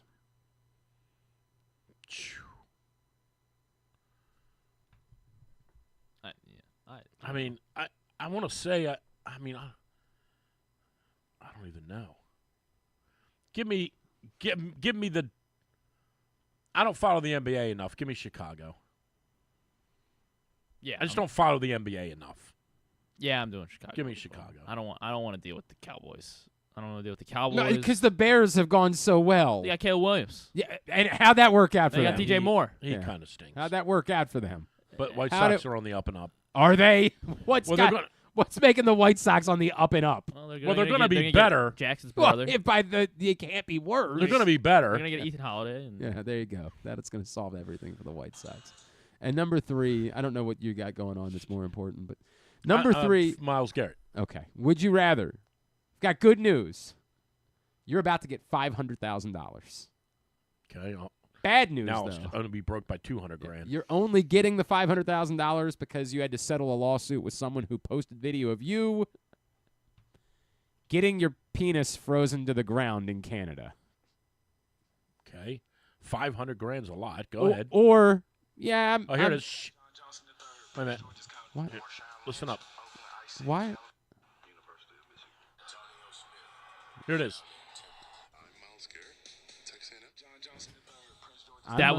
I'm Myles Garrett. You don't want that guy? I'm Myles Garrett. I'm Myles Garrett. I'm Myles Garrett. Texas A&M. Go ahead. Canadian man recently Okay. got this happened to him. All right. So I'm telling you. 51st state. That's right. That's right. I keep hearing that. It's going to happen to you. You're going to walk out of a bar. You're going to stumble down. Okay. Your pants are going to somehow fall off in the process. Sure. That's okay. Yeah. All of this so far checks out. Has all happened before. Like, yeah, okay, yeah, right. Your Keep penis, going. Your penis is going to be actually frozen to the sidewalk. Okay, that actually frozen. But again, I'm not going to talk anymore. Now, there's going to be pictures. There's going to be video. It's going to go all over the internet. Okay. You're going to be the guy that had his penis frozen to the ground. Okay. But 6 months down the road, you're going to get a $500,000 judgment. You're going to win. You're going to settle a lawsuit. You're going to get $500,000. Okay. Or you're just going to continue your life without having any of these events occur. Are you insane? What the hell kind of question is this? I don't know, dog. All right. So I got two follow-up questions before I give you my answer. Is there any? Am I getting $500,000 cash? I mean, do I got to give an attorney something? Yeah, for that's not. Yeah, but like you're still getting a lot. Like you're still getting the. What's a lot? Whatever the bulk of that is. Whatever you're getting. You're going to walk away, but just say $500,000. But you're not getting all. Well, it's within reason. Like you're not getting it all at once.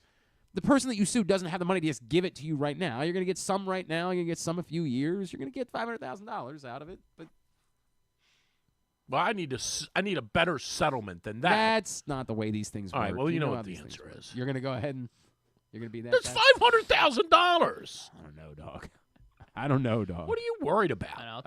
Here, Not all of us already have $500,000 like you. This from TMZ. This one ain't for the faint of heart or crotch, for that matter. The man's member is basically glued to the unforgiving ice, and he's not coming off despite all of the others pulling with all their might. We've blurred the photos here, but trust us, this gentleman's privates are clearly stretched before snapping right back to the ice. First responders seem to be pulling pretty dang hard. Okay, right well, hold here. on now. Yeah. Now we got a different story. Now that's what I'm talking about. Hello. Say hi. That's Mary Drexler. You can say hi. Hello, Mary. She's very nice. We like Mary. Probably not a good story. You probably don't need to talk to her. Probably not a good Mary would like you to visit a website called helpmygamblingproblem.org. Yeah. I bet you 4-1 I don't go there today. Let's not do that. Mary doesn't want to hear this story either. Yeah, if the first responders are there pulling on it, I might pass. I thought it was just pictures. No, you got to go through the whole experience. Whole deal. That's what I'm talking about. I don't know. I mean, if a first responder comes and has to pull it off the ice, I think I'm passing. It's different than just. How did you think it was? It's actually frozen. I don't know. Yeah, how did you think that was ending? I don't know, but I didn't think it all the way through. All right, $600,000. 600, you're good. Yeah, you're good for 600. I'll take the $500,000. Yeah. I mean, it's a lot of money, man. It is a lot of money. You're right about that. That part you're right about. It's a lot of money. And you could parlay that into some kind of. I think I'm good. Routine I or still something. think I'm good. Right. I still think I'm all right. You write a book, probably. Get me your responses for Would You Rather Wednesday. They're not with the law, are they? Or no, they have no. They're not. They have no. They not can't. Law enforcement. No, they're just trying to help you. Okay. You might want to have a conversation. I just want to make sure they're not with law You enforcement. might want to have a conversation. That if I know you. You might want to think about doing well, that. maybe they ought to stick with me after what I did last night. I mean, they're easy. What my buddy did. Your friends do. Do me a favor because I did screw the. Well, okay. I mean, we all kind of screwed this Myles up Garrett. today. I'm sending you Texas the A&M? number for the other person. Okay, let her just see if she can do 12. Just try to. I get got to in. go soon. I know you got to get. But do you want to talk to Joe Lunardi or not? It doesn't matter. All right. Well, we're talking to Joe Lunardi. Because I'm busy. That part. What do you want to or not? Or am I dismissing you?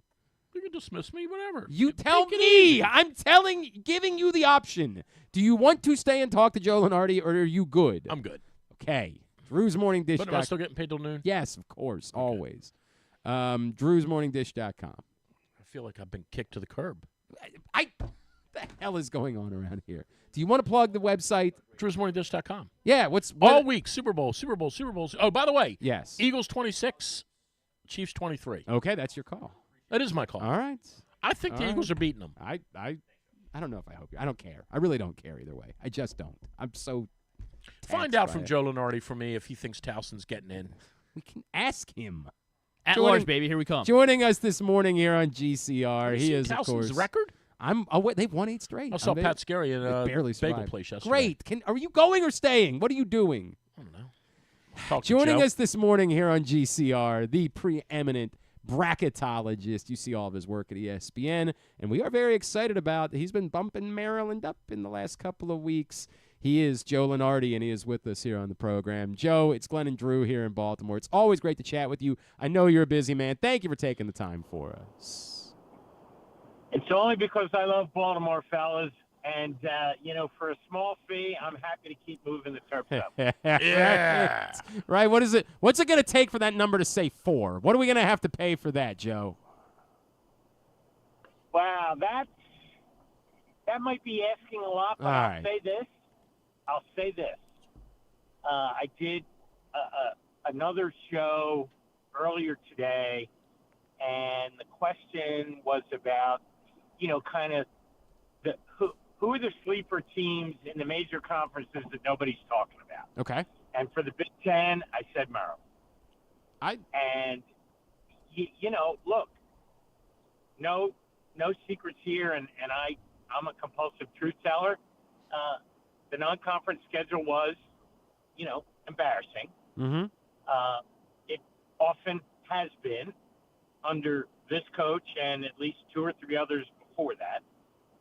And, maybe someday they'll be smart enough to call me and I can help them with that. But, you can't argue with the bottom line, which is they're playing their best basketball when it matters most. I think that's the question. They right now you have them as a 6. And yes. I know that with an up arrow. Right. With an up arrow. Right, correct. Yeah. The way they played and having gotten a couple of big wins on the road, if this is a turning point moment for them, if they are moving into the place where they're playing their best basketball, they do still have a Michigan State game. They've got a couple of what could that trajectory get to if reasonably this is the turning point moment for them?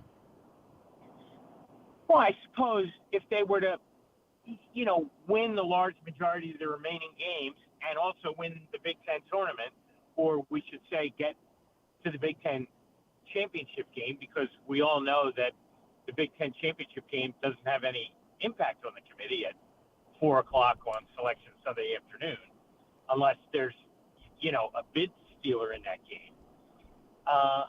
Could they be a top 4-line team? Absolutely, because they would almost by definition be piling up quad 1 wins to get to that point, right?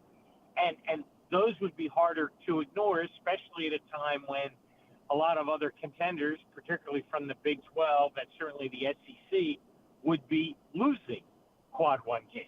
Like in those 3 leagues, which occupy, the 30, the field, 30 right? right now, almost, half the field. There's only 6 of them that are going to play in their championship games, right? It's just math, and sure, Maryland can keep rising, and I think they're good enough and probably now experienced enough to do that. And snide comments about schedule building aside, I think Kevin Willard's terrific, and I think he was a great hire for Maryland. And so now we're in a situation where, let's say this really is the Terps' true level.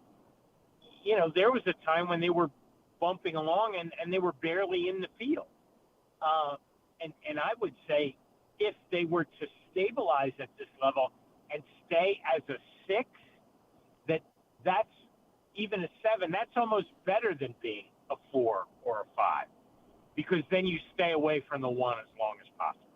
Joe Lunardi is with us here on GCR from ESPN. Can you walk me through that a little bit more, Joe? Because I feel like somebody would say, well, hey, aren't the 2s pretty good this year too? Like, do we really know that it's definitively like 4 teams versus maybe it's more like 10 teams that are all really dangerous at the top? Well, the 2s are obviously very, very good. But if I were to say to you in a regional semifinal, Yeah. Maryland is going to play Duke or they're going to play Marquette. Yeah, right. I get Who it. would you Yeah. rather play? Okay. And I'm not even mentioning Auburn there, Right. right? Right. Which is a cut up for everyone. Sure. At this point. At the moment, yeah. So, and geographically speaking, it would be very possible, if not probable, if Maryland is a 4 or a 5, to be the 4 or the 5 in the East in Raleigh in the first weekend, and then be paired with Duke, because that's where the Blue Devils are going to land, barring a catastrophe. No, I get that. And the ACC doesn't behave like a league where there's going to be a catastrophe. There's just not enough. No, yeah. exactly. Right. And, and again, this is probably going back, long before most of your listeners were paying attention, but I was at a game once where Maryland had a really, really, really big lead. Oh, stop it. Don't. The Ravens won the Super Bowl the next day, so we don't care about that. We've stopped. We don't think about it. Yeah, I know it happened, Joe. And Maryland, to their credit, came back and won it all a year later. Next year. 100%. Life was good. Life was good. Now we're just. The gods were kind to Maryland, just like they were to UVA. The year after they lost to UMBC, they came back and cut down the nets, and I don't know that they've broken 50.6. That's a great point. Joe Lunardi, I bring up that how many teams are there in the first group? Like, how many legitimate, these teams absolutely are the teams that can win the national championship teams are there? At this moment in time, I would say there are 7. Iowa State was on my list, but I've knocked them off. So the 7, in whatever order you like, here's mine. On the seed list, Auburn, Alabama, Duke, Tennessee, Purdue, Florida, Houston. Okay. I think that's the first tier. Actually, there's a tier of 1 in Auburn, and then there's 6. We'll call that, tier 1A. And then we go a step down the ladder. That sounds. And then how different after that group? I'm trying to. What's the number of teams that are in tier B? How different is, the 12th team from, say, the 34th team right now? Well, the 12th team today is, ironically, Kentucky. And the interview I just did before this was in Lexington. And if Kentucky played Maryland tomorrow in a 3-6 game, I would call that a coin flip. Yeah.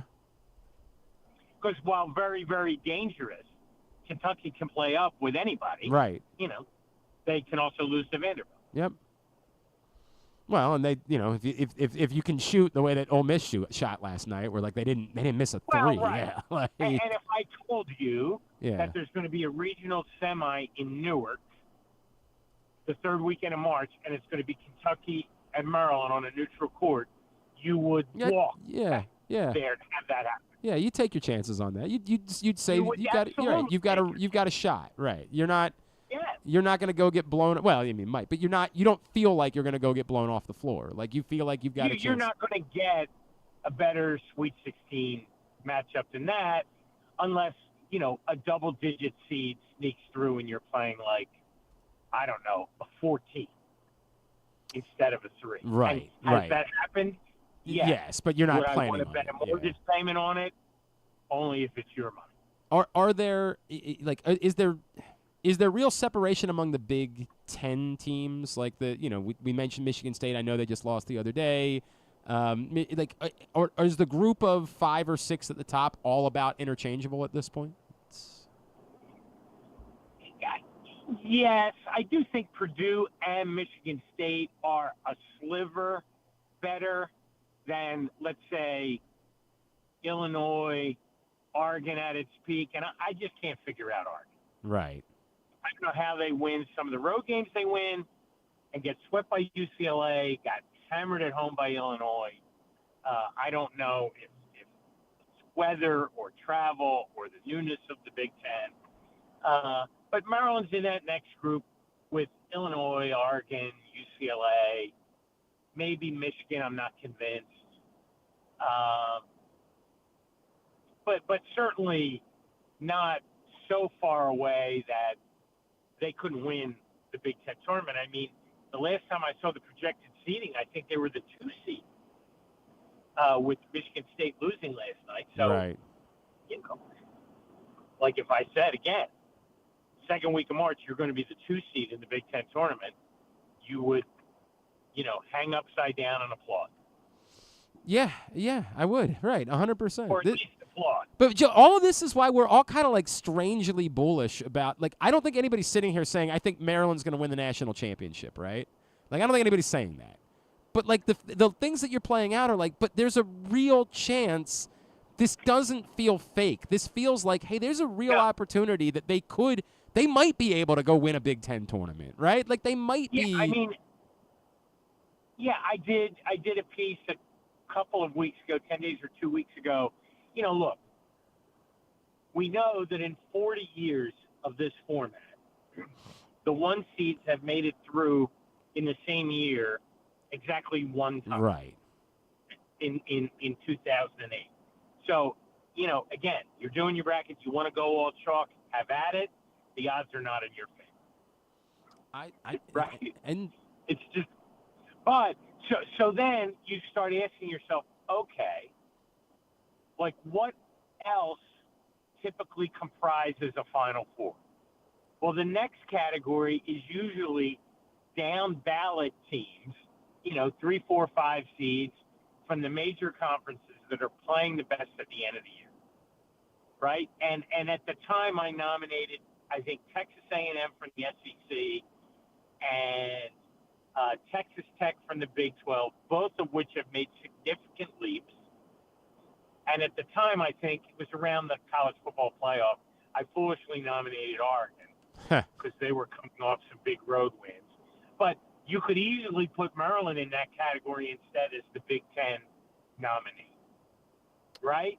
And I think my ACC nominee was Clemson, which lost in triple overtime last night at home to Georgia Tech. So we'll take them off the list for the moment. I'm not sure there is in the ACC. Yeah, there's right. It's good enough. Yeah, it's the Duke Invitational. You're right, but I mean, I'm not saying would we be surprised if Maryland made the Final Four? Absolutely. Would we be surprised if a team that's on Maryland's trajectory at the current time made the Final Four? Certainly not. I think that's exactly the way that we're feeling. I think that's well said. And then, of course, we're all like, you're going to say now you like Towson's chances of beating Kansas in that hypothetical first-round matchup, right? Like that's the upset pick. Yeah, not so much. Okay, all right. Well, I appreciate it. I appreciate it. Hey, look. It would just be great for them to make the tournament. Yeah, it would be so great for. Yeah, no, 100%. It's been a long time. I'm a fan, and I keep my eye on them. And any place that names their football stadium after Johnny Unitas. Joe Lunardi, what can I plug for you, my friend? Not a thing. All right. Well, I'm not feeling underexposed. Buy my bobblehead. We're not at the place yet. Follow me on Twitter and ESPN Lunardi. Do whatever you like, but just enjoy the rest of the season. Yeah. In 2 weeks, then we're going to be seeing you every 5 minutes. Like in 2 weeks, we're not. But I'm trying. I'm trying to stay under the radar until about 10 o'clock Sunday night to celebrate an Eagles Super Bowl. Oh, I get that. I think most of the country is with you. Like, I think most of us are hoping that's the case as well. I can't imagine the Ravens are rooting for the Chiefs. No. But nobody is. Nobody's rooting for the Chiefs unless you're a Chiefs fan. We're all just be done with it. Just be done with it and get it over with. Joe, really appreciate you, man. The Ravens would be one of those few teams that could say, maybe the only team, right, that could say they lost to both Super Bowl teams. I don't think you hang a banner for that. I don't think that's going to make us feel any better. Joe, really appreciate you, brother. Thanks for coming on this morning, man. See you later. Joe Lunardi from ESPN with us. All right, do we have our ducks in a row, or are we still in scramble mode? Scramble? Okay. Still scramble. Why don't we take a break? All right, let's take a We break. still have a lot to do on the program We do. today. It's GCR. Yeah? Treat yourself and taste the Baltimore tradition that is the legendary Costas Inn. Hey, it's Stan the Fan Charles. For over 50 years, the Costas Inn has been a Baltimore original, dishing out their amazingly scrumptious, fat, award-winning crab cakes and steamed crabs. Every season is crab season at Costas, so make your plans now by calling 410-477-1975 and reserve your taste of heaven. Sit back, crack some crabs, and watch the Ravens chase down another title on Costas' 15 TVs. On Monday nights, Costas offers their half-pound jumbo lump crab cake with 2 sides for under $30, and there are nightly specials Monday through Friday. So head on down to the Costas Inn at 4100 North Point Boulevard or visit them at CostasInn.com. Make the most out of every day in your Toyota RAV4. Available in hybrid or gas-only models. A RAV4 can get you where you want to go in style. Check out buyatoyota.com for deals on new RAV4s from your local Toyota dealer today. The votes were all counted, and the results are official. Royal Farms was named #1 for food in the USA Today 10 Best poll, receiving more votes than any other convenience store chain in America. The next time you want to get some good food fast, doesn't it make sense to go to Royal Farms? Voted best in the USA and home of world-famous chicken. Real fresh, real fast, Royal Farms. The latest edition of Press Box is available now, and it's our very special Best of 2024 issue. On the cover, we celebrate our Mo Gabba Sports Person of the Year, Lamar Jackson, as Bo Smolka profiles what the quarterback means to the community beyond the football field. Also inside, we celebrate the top people, performances, and moments of the year in local sports. Press Box is available for free at over 500 area locations, including 60 Royal Farm stores, and you can always read the entire issue and find the best daily coverage of the Orioles, Ravens, and Terps at PressBoxOnline.com.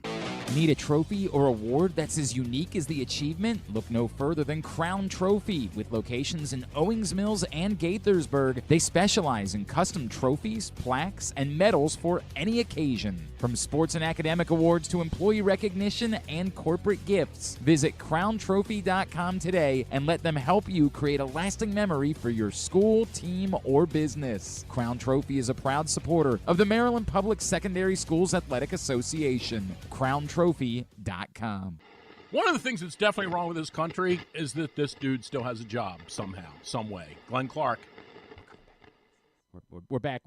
I'm sorry, Mary. We got, look, everybody knows Mary Drexler is a longtime friend of the program, and she's back in with us real quick. We got a lot more to do. We're going to go long today here on GCR. We still have a lot more show. But I this week, obviously, and we talk about it somewhat flippantly, we have fun with sports betting and Super Bowl betting and prop betting and betting on Gatorade colors and betting on the length of the national anthem and betting on who a special guest might be during the halftime show. Like we bet on insane things during Super Bowl week. But we always have to remind that there can be some dangers to that. And our friend Mary Drexler, who has been with us for years, from the Maryland Center of Excellence on problem gambling, and we talked to you about 1-800-GAMBLER and helpmygamblingproblem.org. She's back in studio with us, and she's going to tell us about a friend that she's brought with us. But I'm going to start with Mary. Mary, this is a week that sometimes is the reason why people get hooked. This is literally the Super Bowl of sports betting. Yeah, well, they're saying, or at least if you read some of the press, that they expect about 250 million people to be viewing the Super Bowl. Mm-hmm. And that's not including those 83,000 sitting in the seats down in Louisiana. So a lot of opportunity, a lot of chance, especially with mobile online betting, where you can be betting on almost anything or every play during the course of the game. And what we've seen since 2020, 22, 23, that each year the amount of money spent increases, the amount of people who are betting increases. So it's a concern that people understand that it could be a problem. And we often don't hear back from them right away.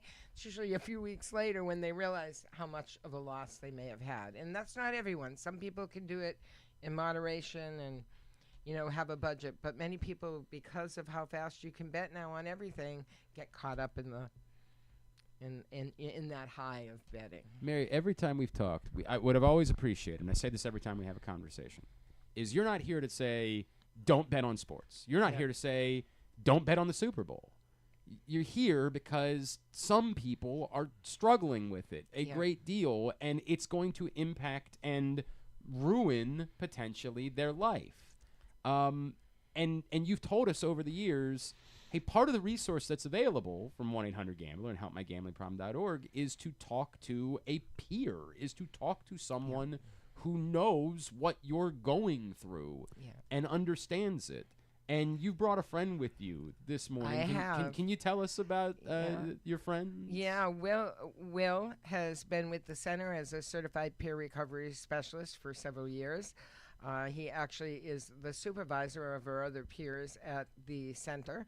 And he has lived experience. He deals a lot and talks a lot with individuals who have gotten caught up in their gambling activity and the impact it has on them and or family or coworkers or whatever.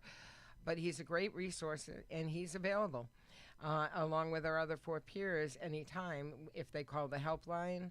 And sometimes directly he meets people in the community, and he's able to get them to call him directly. So great asset.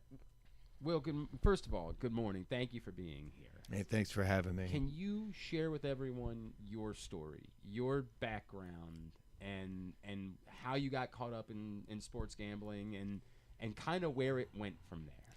Yeah, so I started sports gambling when I was about 19, 20 years old. I was going to the University of Maryland.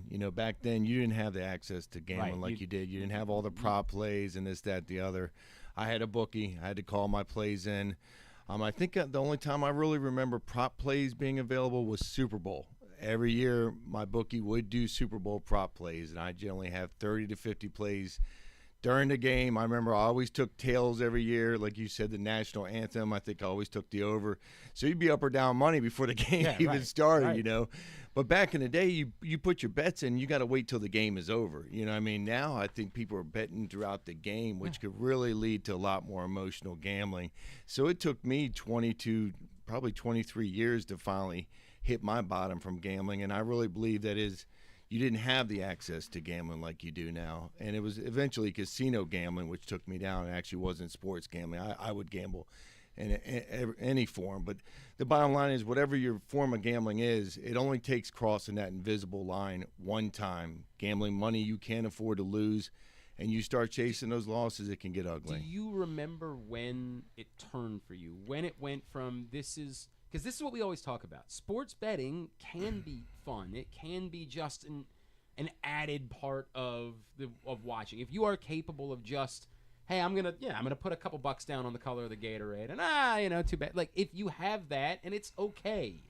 But it's something that I always ask Mary, like when is the moment? Like when does it go from this is fun, I'm having fun, to oh my God, I have a problem? Do you remember what the moment was for you? Yes. So I had a problem for years that I didn't recognize, meaning that the preoccupation destroyed relationships, 2 marriages, took time away from my children.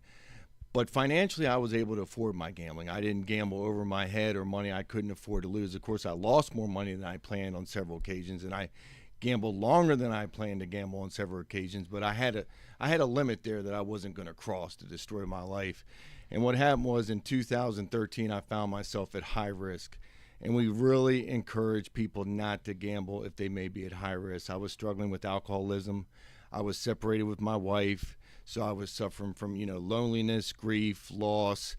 I turned to the casino as an escape from my problems, and I always say the worst thing that happened to someone that could be at risk for really slipping into a serious gambling disorder is I won.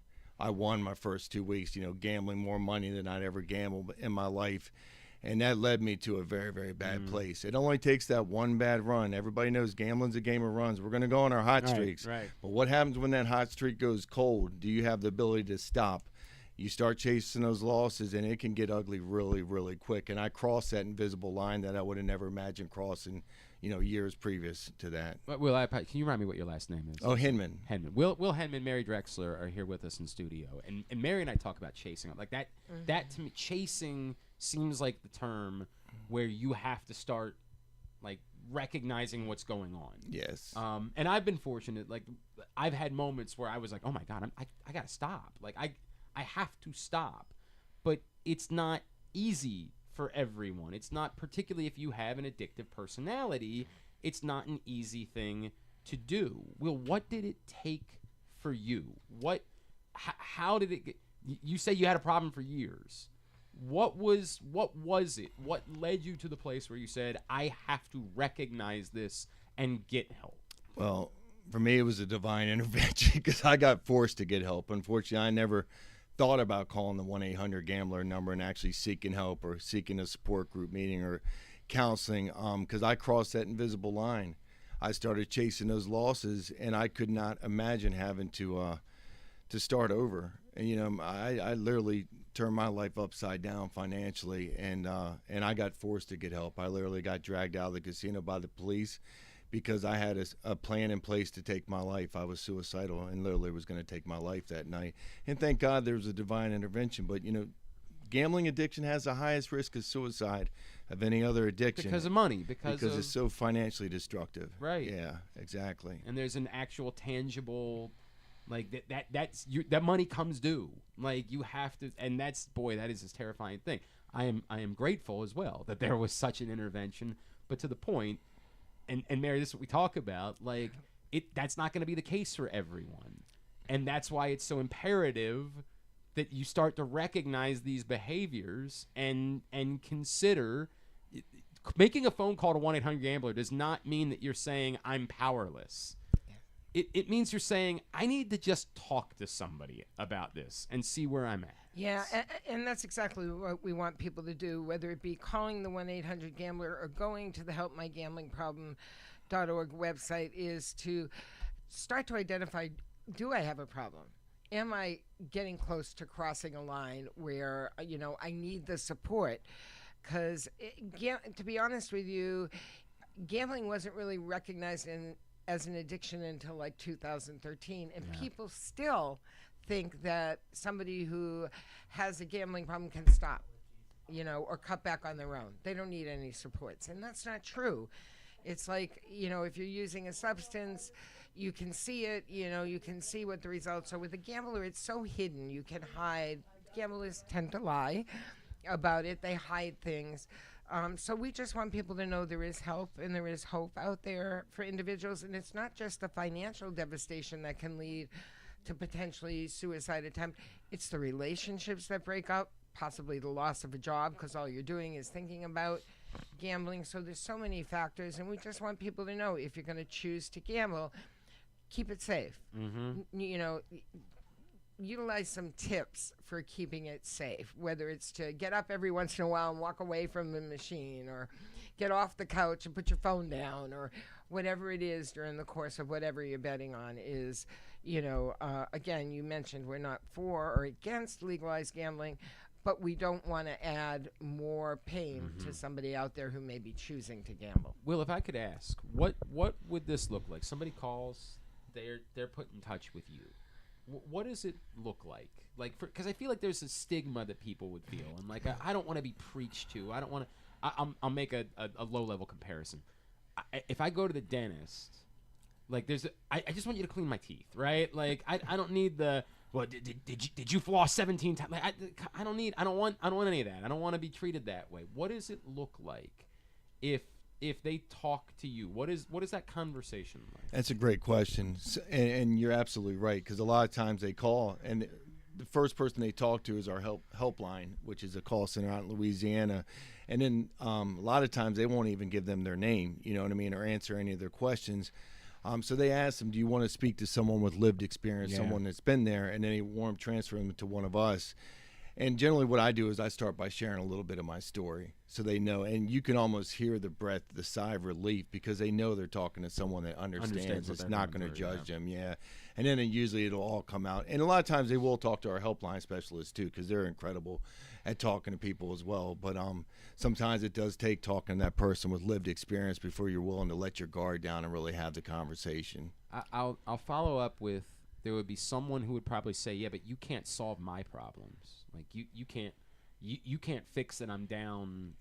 I owe this person this amount of money and this person. You're not going to hand me a $200,000 check to get me out of my problem. So why do I even bother calling you if you can't solve my problem? You know, you're absolutely right, because when I was in a 28-day rehab, I told them, like, what are y'all going to do? You're not going to bring my wife back in the house and money and pay off all my debts. And they told me, take care of the inside job and the outside job will take care of itself, because any addiction is just a symptom of something else going on within us. And if you take care of the inside job, the things that are going on emotionally, because generally everything else works itself out one day at a time. And I found that to be true. And I didn't believe it at first, but finally I got to that point where I was so desperate I had no other choice but to take some suggestions. I think a big part of it is the fact that Will and our other peers listen, find out where that person's at, not preaching what they should be doing. It's these are some options. Okay, you're in deep financial. Well, maybe we can connect you with credit counseling, or maybe if you've just been thrown out of the house, you need housing. So there are things we can do to help them through the process, but I think the main thing is listening. Nobody wants to hear their full story. They just keep telling them what to do. And if you don't build that relationship, you're not going to get anywhere. That's really well said. And if I could say, too, there are a number of resources that will help them with their financial situation. Like Mary just said, there's consumer credit counseling. Gamblers Anonymous offers a pressure relief group where they help you call your creditors. There's no-cost treatment in Maryland that doesn't cost a penny, so they can at least discuss and work out a plan with the clinician. And like Mary said, too, even if they don't want to stop gambling altogether, they can work towards harm reduction. So there are a number of resources we can direct them to that will help them with their situation. 1-800-GAMBLER, helpmygamblingproblem.org. These are the resources that we need to know. Anything else that people need to know today, Mary? No, just, remember when you're making that choice to gamble, to try and keep it safe and keep it enjoyable. And if you're getting really anxious, or, that anxiety is building, then something may be wrong. Yeah, no question about it. Will, first of all, thank you for sharing your story. Thank you. I'm sure it's still not easy, like going and reliving this, but I appreciate the direct. We talked earlier in the show about we are a society that believes in second chances, but part of that is contrition and, how do you make it right? And I think that you're a shining example of, like, how do we make this right? And I appreciate that and the work that you're doing to help truly save people's lives. Thank you so much. I appreciate it. Thank you for having us again. It's always great to see you. Mary Drexler, Will Henman, thank you so much for joining us. Thank you. I really appreciate it. We'll come back in. Still a lot to do as we wind down on a Would You Rather Wednesday edition of Glenn Clark Radio. The ultimate fan experience awaits you at Sports and Social Maryland. See how we're raising the sports bar with our massive 100-foot media wall featuring 40 HD TVs and a 47-foot big screen. Bet on your favorite teams and this year's biggest events at the FanDuel Sportsbook while enjoying your favorite beers and cocktails, plus our delicious takes on bar food classics. Visit Sports and Social at Live Casino and Hotel Maryland at Arundel Mills. Must be 21. Gambling problem? Call 1-800-GAMBLER. Driving in Maryland? Did you know an Easy Pass from DriveEasyMD.com can save you time and money? Of course you did, because you are a thrifty driver. An antenna reads your Easy Pass transponder and automatically deducts the toll from your Easy Pass account. Learn more at DriveEasyMD.com. Treat yourself and taste the Baltimore tradition that is the legendary Costas Inn. Hey, it's Stan the Fan Charles. For over 50 years, the Costas Inn has been a Baltimore original, dishing out their amazingly scrumptious, fat, award-winning crab cakes and steamed crabs. Every season is crab season at Costas, so make your plans now by calling 410-477-1975 and reserve your taste of heaven. Sit back, crack some crabs, and watch the Ravens chase down another title on Costas Costas' 15 TVs. On Monday nights, Costas offers their half-pound jumbo lump crab cake with 2 sides for under $30, and there are nightly specials Monday through Friday. So head on down to the Costas Inn at 4100 North Point Boulevard or visit them at costasinn.com. Gambling can be a fun and entertaining experience, but there are risks involved. If you're planning on betting on the game at the casino or on your phone or computer, know your limit, stay within it. Set a budget and a time to stop. Remember, gambling isn't a financial solution and it doesn't mix well with alcohol or drugs. Know the risks and have a plan before you begin gambling. For free and confidential services, call 1-800-GAMBLER 24/7 or go to helpmygamblingproblem.org. COVID-19 and flu viruses are circulating in Maryland. But don't worry, protection is within arm's reach. Protect your health with this year's COVID-19 and flu shots. It's safe and convenient to get them both at the same time. Flex your protection. For more information, visit health.maryland.gov/vaccines. This message paid for by the Maryland Department of Health.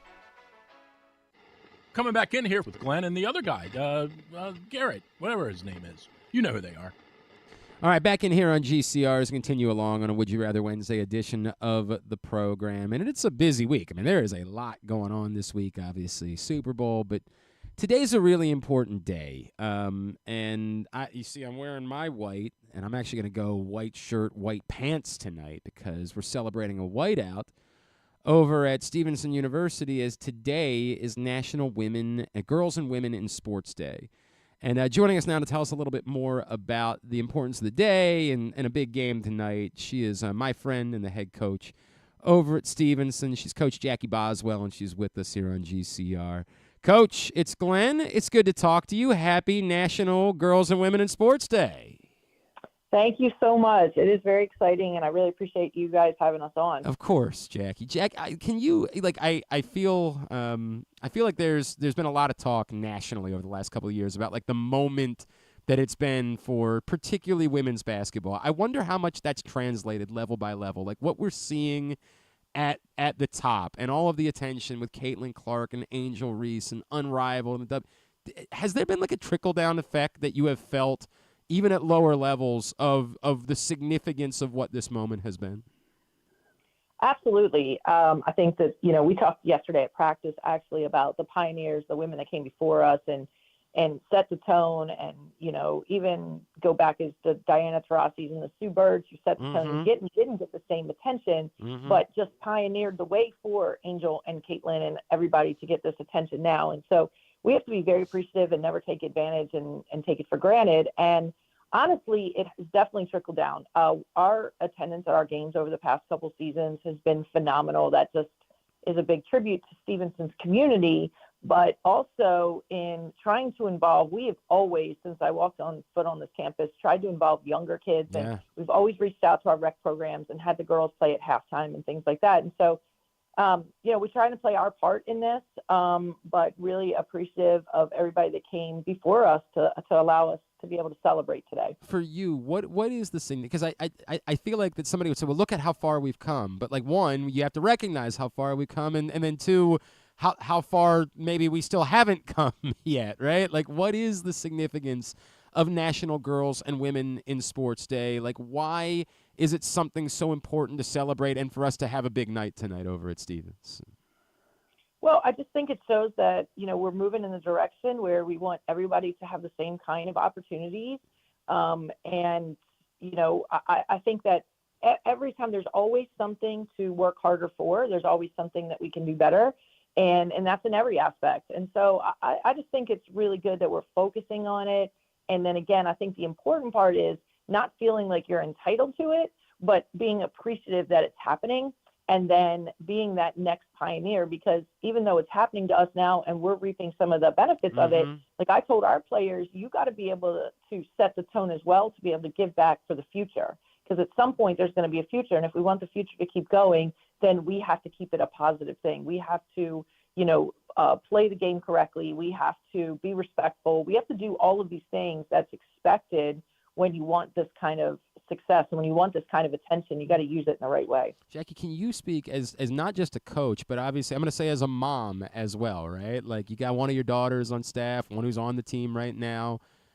What it's meant to all of you to be involved with sports at higher levels, to have that as part of the foundation for your life, the same way that like I talk about how important it is for my sons to be playing sports and why I want there are so many good things that come with that, no matter, despite the fact that I know definitively, even though they're only 10 and 7, that they're not going to be playing like Major League Baseball at any point.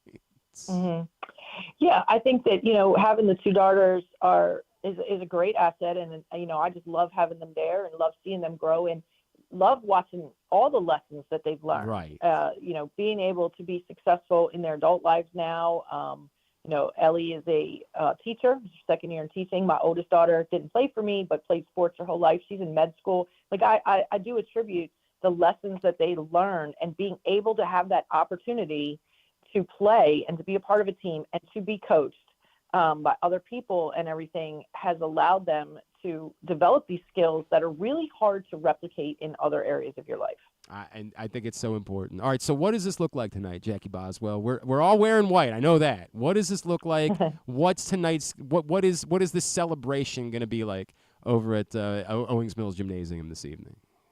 Well, I think you're going to see a competitive game, but I also think more importantly, like I've already, Betsy from York, the coach from York, is a good friend of mine as well. And we are going to take a picture after the game together and with the banner of the National Girls and Women's in Sports Day banner that we have.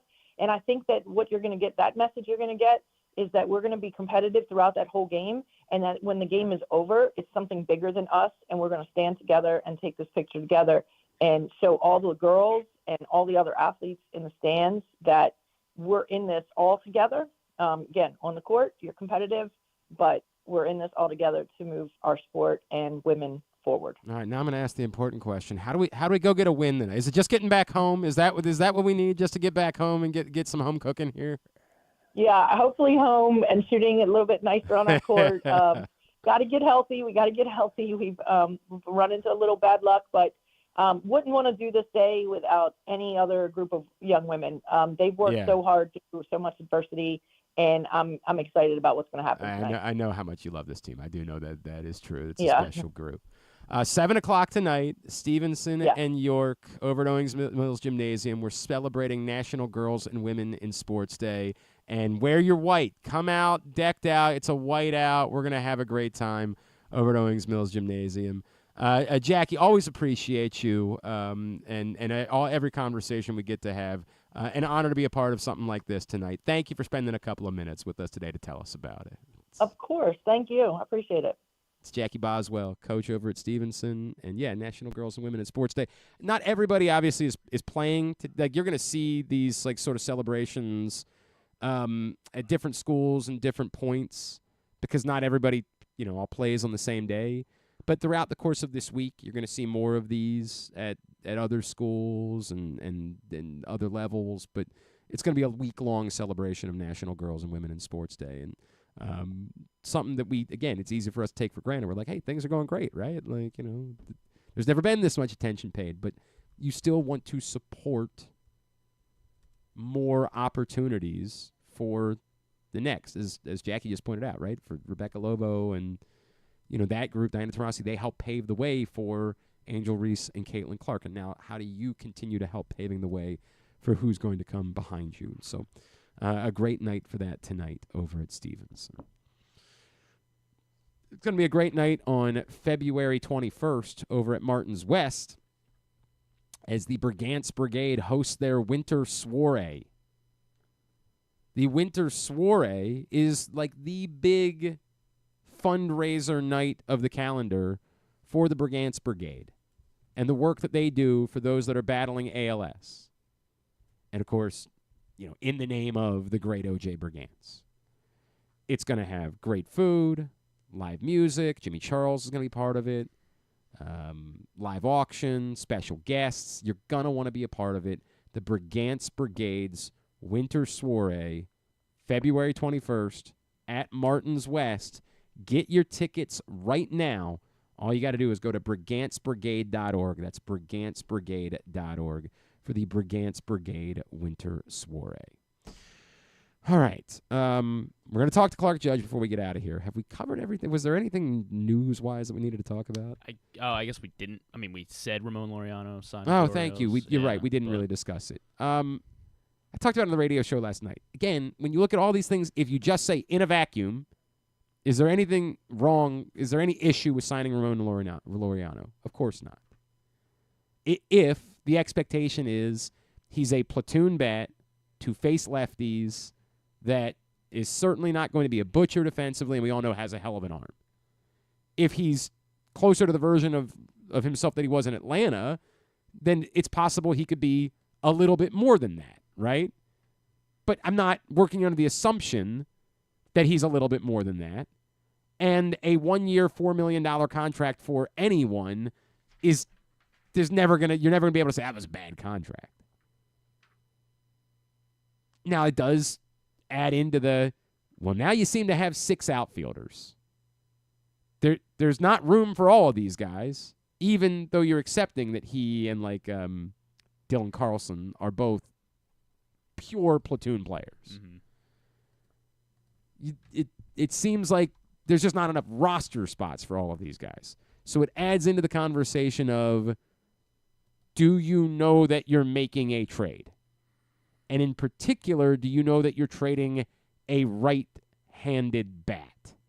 And that's why you felt the need to add more right-handed platoon hitters. Don't know, but it seems like a reasonable question to ask. The overall, conversation about the Orioles offseason continues to be the moves that have been made aren't really problems. It's just hard-pressed to believe that they're solutions. Andrew Kittredge, you can probably believe is a solution. You can stretch and think Tyler O'Neill's a solution, but the problem is, you have to ignore the Anthony Santander of it in order to do that. You have to ignore the idea that you're kind of flopping one for the other. But I think it's a stretch to believe that Tyler O'Neill's a solution as much as he's, kind of helping to make up for what you lost. Andrew Kittredge, you can argue, is a legitimate addition. You could say we're a better team because of Andrew Kittredge. Now, somebody might say, I'm not really sure how much better he is than Danny Coulombe. I think he's capable of being better, legitimately better, than what you lost. So I can make that argument. The signings aren't problems. You're just hard-pressed to believe they're solutions, as much as they're guys. Now, again, that doesn't mean that maybe what we saw in the second half from Ramon Laureano last year really was a guy that, is reminding of us of why we were so high on him when he began his career in Oakland. Maybe. Crazy things happen. Nobody thought the Ryan O'Hearn edition was much.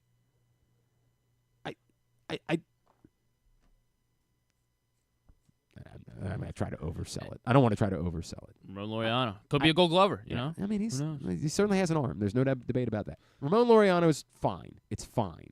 The totality... Can play all 3 outfield. I don't know. It's fine. Again, there's no... Go back to the trade of it. Is there a chance...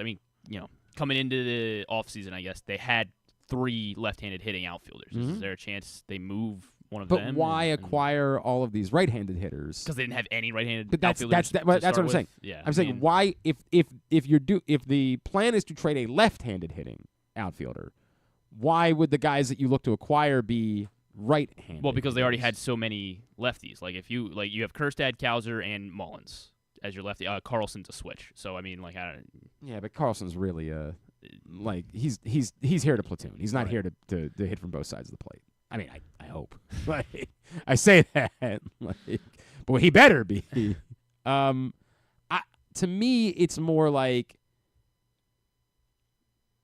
if you had done this, if you had signed one of these guys, then I think maybe the idea that you're signing multiple guys that are only here to hit against lefties kind of makes you say that I think you're trying to trade a right-handed bat, which, to be fair, So not necessarily a right-handed outfielder then, or because they really don't. Yeah, that's true. They don't have any that. right-handed. Yeah, they don't have It's that. O'Neal and it would be Mountcastle would be the we keep coming back to Mountcastle, and that Arias is on the you're roster, thinking that now O'Hearn is going to play more first base, not going to play anything in the outfield, and Kerstad's a DH, and you're freeing up at bats for some of those guys by moving Mountcastle. And that's why if you're moving Mountcastle, you need to have more right-handed hitters. But again, as we said before, does anybody think that Ryan Mountcastle is really a trade asset? Like, is there a team that really wants Ryan Mountcastle? So, no, it doesn't have to be that you're trading a right-handed bat. It could be that Kerstad's the guy, right? It could still be that. And it could just be that the reason why you did this was just to try to give more balance to the overall, lineup. Or depth of the lineup, I guess. But I still think you want Colton Cowser to play every day. Yeah, I agree. You want him to play every day. Like that's part of the problem here. It really is. So you're not playing Kerstad in the outfield at all. You're in my world, Tyler O'Neal's a platoon bat, right? In my world, Tyler O'Neal's not a guy that I need to play every day. But they didn't spend that money on him for him to not be or unless they did. I mean, my answer would be Tyler O'Neal and Heston Kerstad are a platoon. Platooning right field. Right? Like, that's my Glenn Clark solution. Mullins in center, Cowser and... But, right. Is that fair to... I guess I don't care what's fair to Tyler O'Neal. Do they end up platooning Mullins and Laureano, or... I don't... like, Mullins, again, is a guy that, like, you don't really want to platoon. Yeah. Right? Like, you want him to get days off. You don't want him to play every day against lefties, but...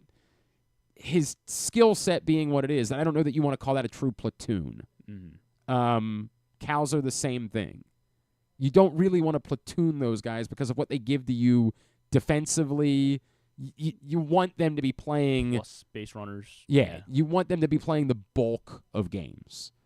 But that doesn't mean every game. And yes, there is room for Carlson and for Laureano to play on the days that you don't have them start. But to me, that's not platoon.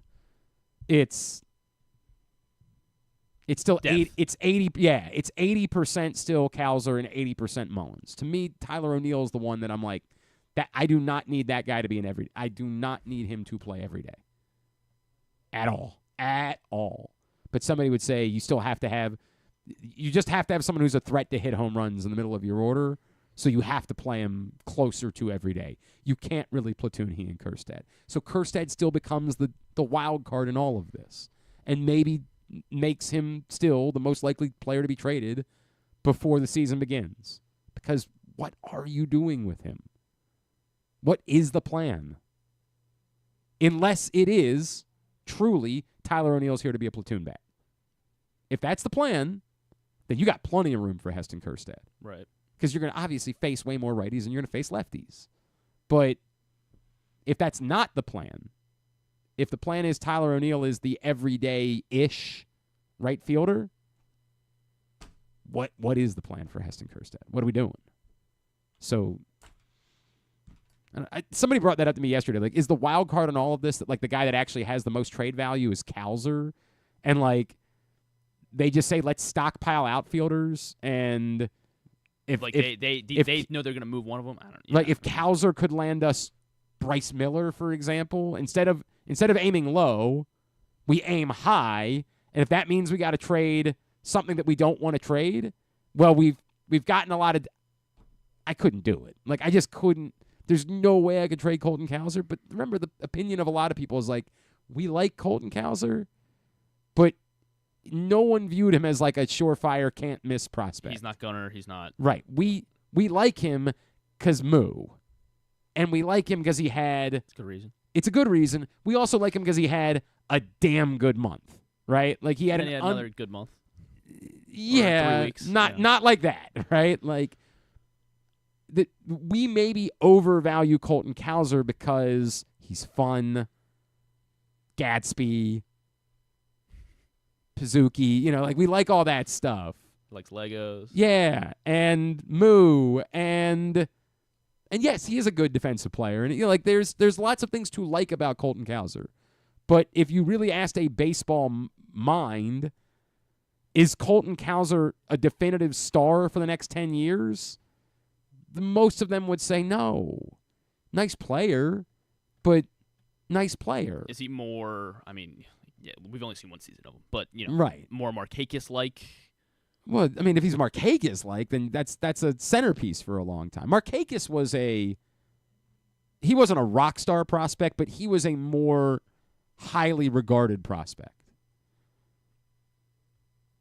I remember I wanted Austin Hayes to be Nick Markakis. Like I kept trying to convince him, but you forget Nick Markakis was a high level.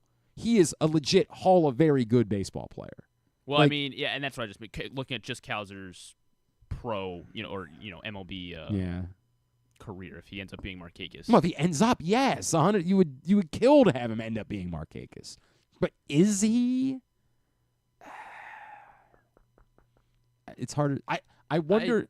The question that was asked was basically, I think he could. I think he is. I don't know. I'm hard pressed. I definitely can't say he is.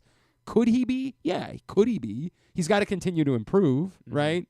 I would say Nick Markakis was better immediately than Colton Cowser was, save for that 6 weeks. Like, save for the 6 weeks, Colton Cowser was, I mean, if you eliminated those 6 weeks, he was actually not very good at all. But if you flush the 6 weeks out, like, he was good. It is really confusing to talk about. I'm not trying to suggest that I think they should trade Colton Cowser. I think the way that was presented to me is there a world in which Colton Cowser, because he finished second in Rookie of the Year voting, is overvalued by someone else, and you can do better in a trade than you would be able to do for Heston Kjerstad.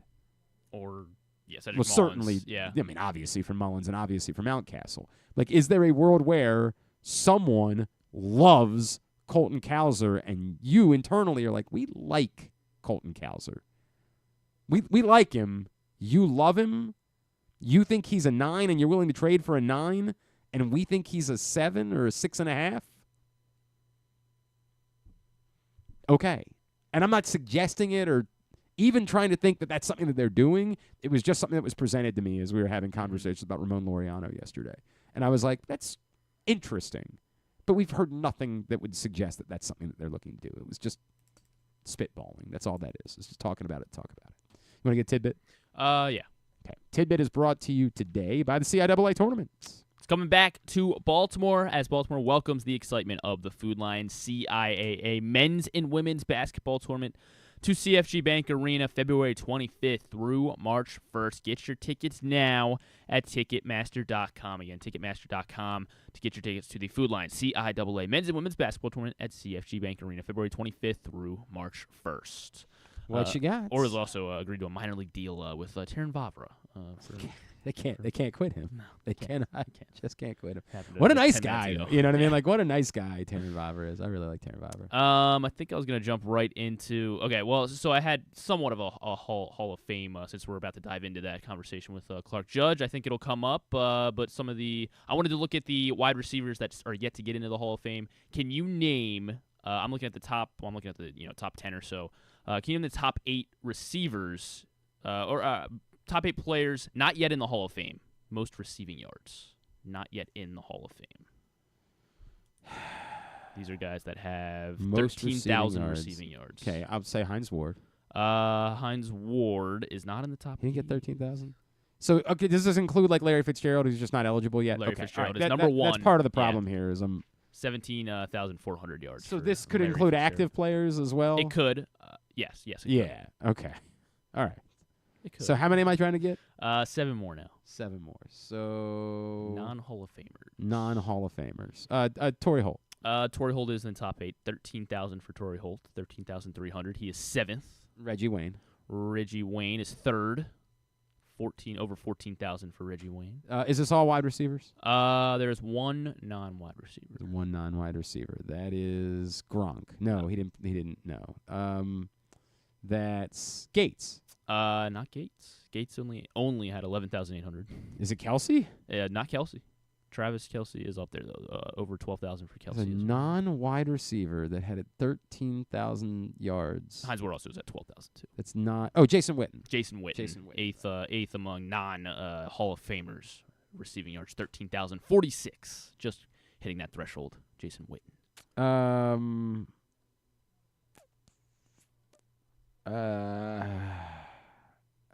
DeAndre Hopkins. DeAndre Hopkins is right at my cutoff. He will reach 13,000, but he's at 12,900 right now. Of course he is. Bolden. Yes, Anquan Bolden, 13,770 for Anquan Bolden, fourth among non-Hall of Famers. Steve Smith. Steve Smith is number 2 behind Larry Fitzgerald among non-Hall of Famers. So I've got 6. I need 2 more? Yes, 2 more. 2 more. One played. Lord. One I'm not sure. Like I did not recognize his name. He played for the Rams in Washington during the 80s and 90s. Played for the Rams and Washington. Henry Ellard? Yep, Henry. Okay, yeah. Yes. Well. Okay. He's about to come up in conversation. Is what we're going to talk to Clark Judge. You're going to force it in there somehow? Yeah. Then one more guy at 13,700 yards, and he's not. I mean, I guess maybe he's not on a team, but like he might not technically be inactive. He might not technically be inactive, but he's not on a Julio? Yes. Yeah, Julio. he's done. Come on. What are we doing? Julio has over 13,000 yards as well. So there you go. Top 8, top 9 with DeAndre Hopkins on there. Good list. Don't forget the print issue of Press Box, still available. This is the best of issue, last few days of that before it makes way for a baseball-themed issue of Press Box. I'll be hitting stands mid-February. Go get this one for free today at your neighborhood Royal Farms, any of those hundreds of locations around town where you find Press Box. Let's get tubular. Have you ever thought of taking a cruise to these wonderful destinations with sunny skies and beautiful beaches? Well, wait no longer. We're ready for you to cruise from the Cruise Maryland Terminal. Have a little phrase that you can go from baggage to margarita in about 15 minutes. Choose fun with an array of destinations, onboard activities, entertainment, and world-class cuisine. Contact your travel agent and book your cruise today. Let your adventure begin. All right, here's what's coming up totally tubular-wise this evening. A couple of teams locally in action. We mentioned, obviously, the Stevenson women hosting Girls and Women in Sports Day. Loyola Hoops on the road at Lafayette, 7 o'clock. Navy's at BU at 7 o'clock. Both those games on ESPN+.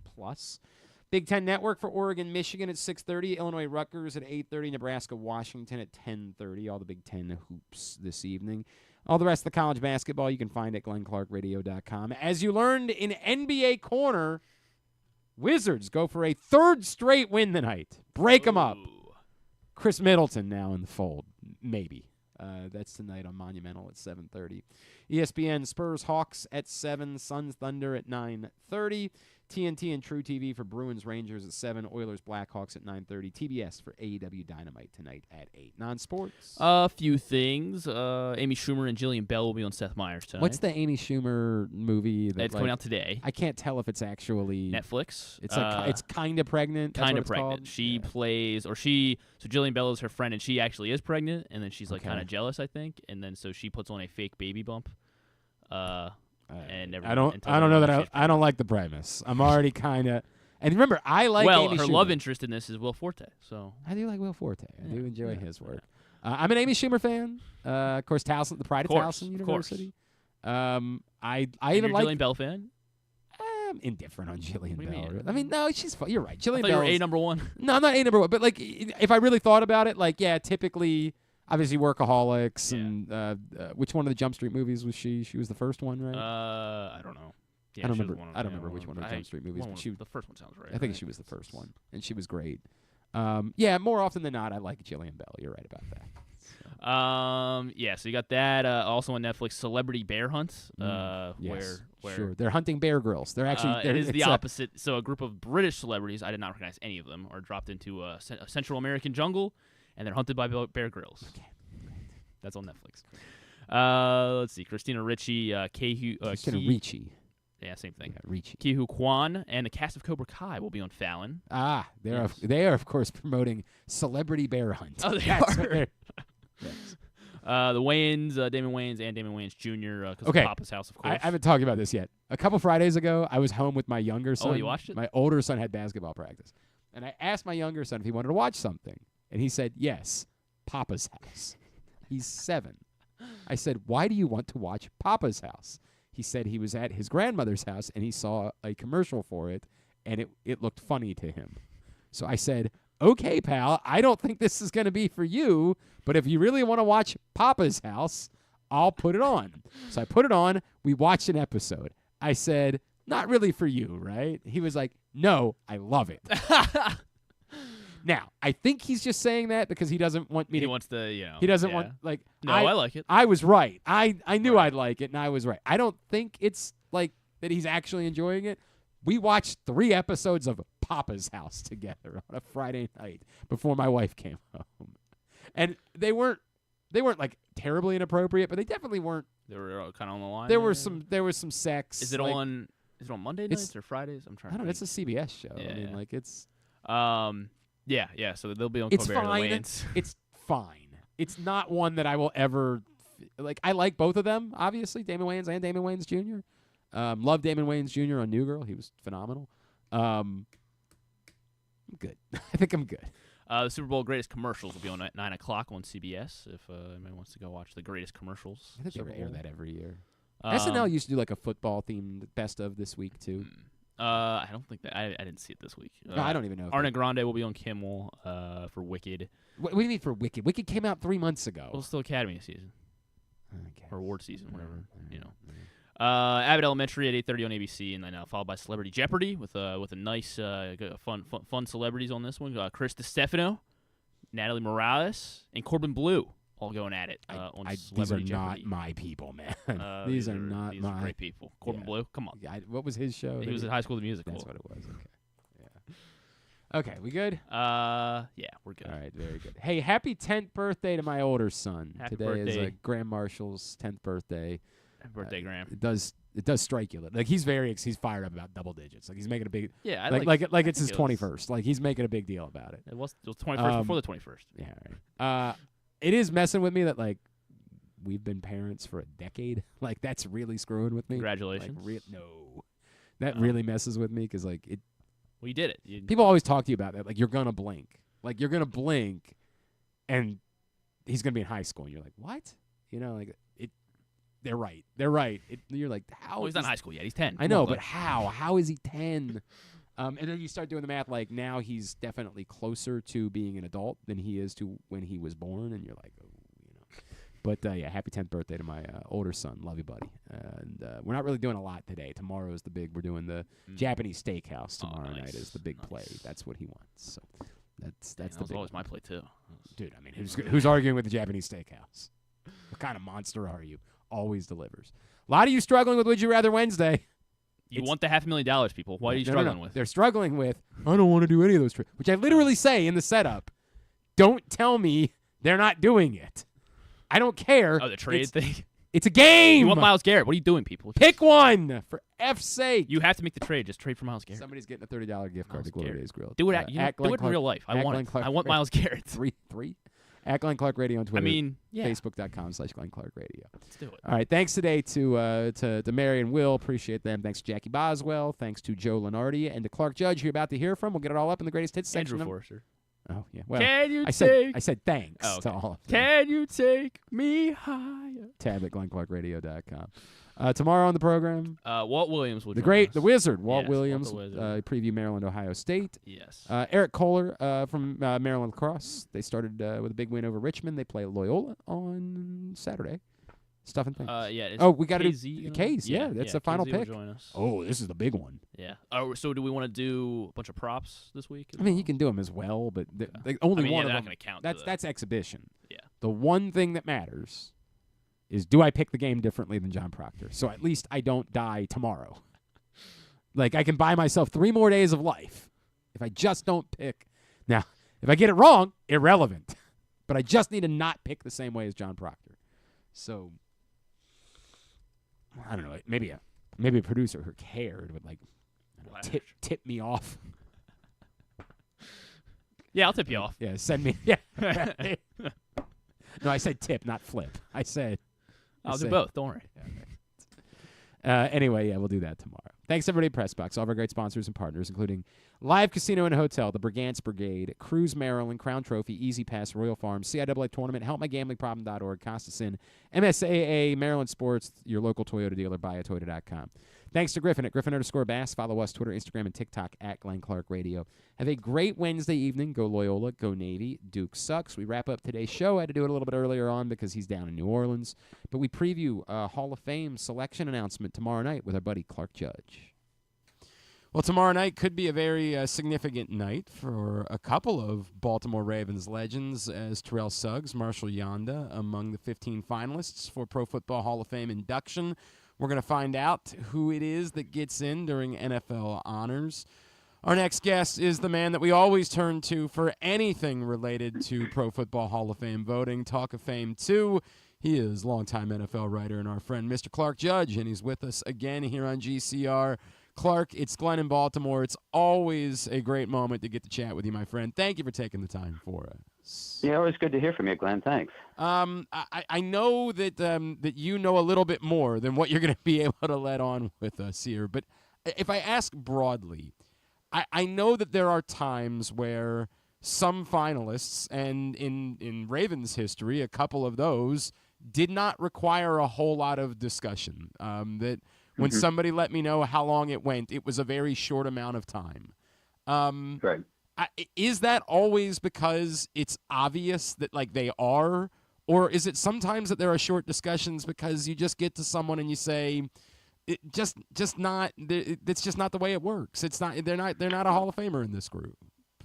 Yeah, a little of both. I mean, if you're an obvious first ballot choice, Joe Montana, Jim Brown, John Unitas, you stand up and say John Unitas and sit down. Stand up and say Joe Montana. That happened. Aaron Miller stood up. He said, "What else can I say?" Joe Montana sat down. People applauded. So you don't need to talk about those guys. You're wasting everyone's time. We all know they're going in. They're going in on roller skates. There's no talk. There are other guys who could be first ballot choices, but you want to hear a little bit more. It's not as slam dunk as it is with those guys. And this year you look at that group, and there's some first ballot considerations. Adam Vinatieri's one. Luke Kuechly's another. Terrell Suggs is another. There's some. Marshal Yanda is another. But you look at those guys, and there's more discussion about them. You don't stand up and say Marshal Yanda. People, wait a minute. Right. You know, some people might say, "What position does he play?" I mean, they're not going to say that, but so there's a little of both. Was there one way or the other? And again, without giving it, was there anything that most surprised you in the discussion this year? That someone that you expected it to go one? No. No. I mean, the most contentious was going to be Eli Manning. We knew that. Right. That was the longest discussion. When it went nearly an hour. I mean, that was a long discussion. Positive and not negative, but positive. And so, like, well, what about this? What about that? It was civil. It was impassioned. It was actually a really good discussion, and enjoyed that. But in terms of the other, no. I mean, this was less contentious than, say, a year ago, because there were a couple candidates a year ago that caused passions to get inflamed a little bit, but not this time. And so it went along smoothly until we got to Eli. If you take one candidate, it's an hour. I mean, our meeting lasted over 8 hours. Sure. So it was a long day. Clark, the two that obviously we care about the most, you mentioned both Terrell Suggs, Marshal Yanda. To me, I've said all along, I don't know that these guys are definitive first-year guys the way that we knew that Ray Lewis and Ed Reed and really even Jonathan Ogden were, right? Like, I think Terrell Suggs is, but I don't know that. And we've seen other, edge rushers over the years who weren't immediate first-year guys. Jared Allen, for example, right? Like, but it does seem to me that even if they don't get in tomorrow night, I think they're both Hall of Famers in general, and it might just take some time. Do you feel like that's a fair assessment? Yeah, that's accurate. And I want to make something clear so your listeners understand this. I do not know the results. I don't. Right. Now, I know how the voting took place, but I don't know the results. This is the first time we've done it this way. They want to keep it as secretive as they can, because there were too many leaks before. Right. And so I know how part of the process went. I don't know how the entire process went, and nor does anyone else in that room, because the Hall of Fame said, enough, we're getting too many leaps. We've got to plug these somehow. And that's what they're doing this year. But, yeah, no, that's right. I mean, let's look at the two. I mean, Suggs, great pass rusher, right? Problem he's got Jared Allen ahead of him. Jared Allen's been waiting 5 years as a finalist.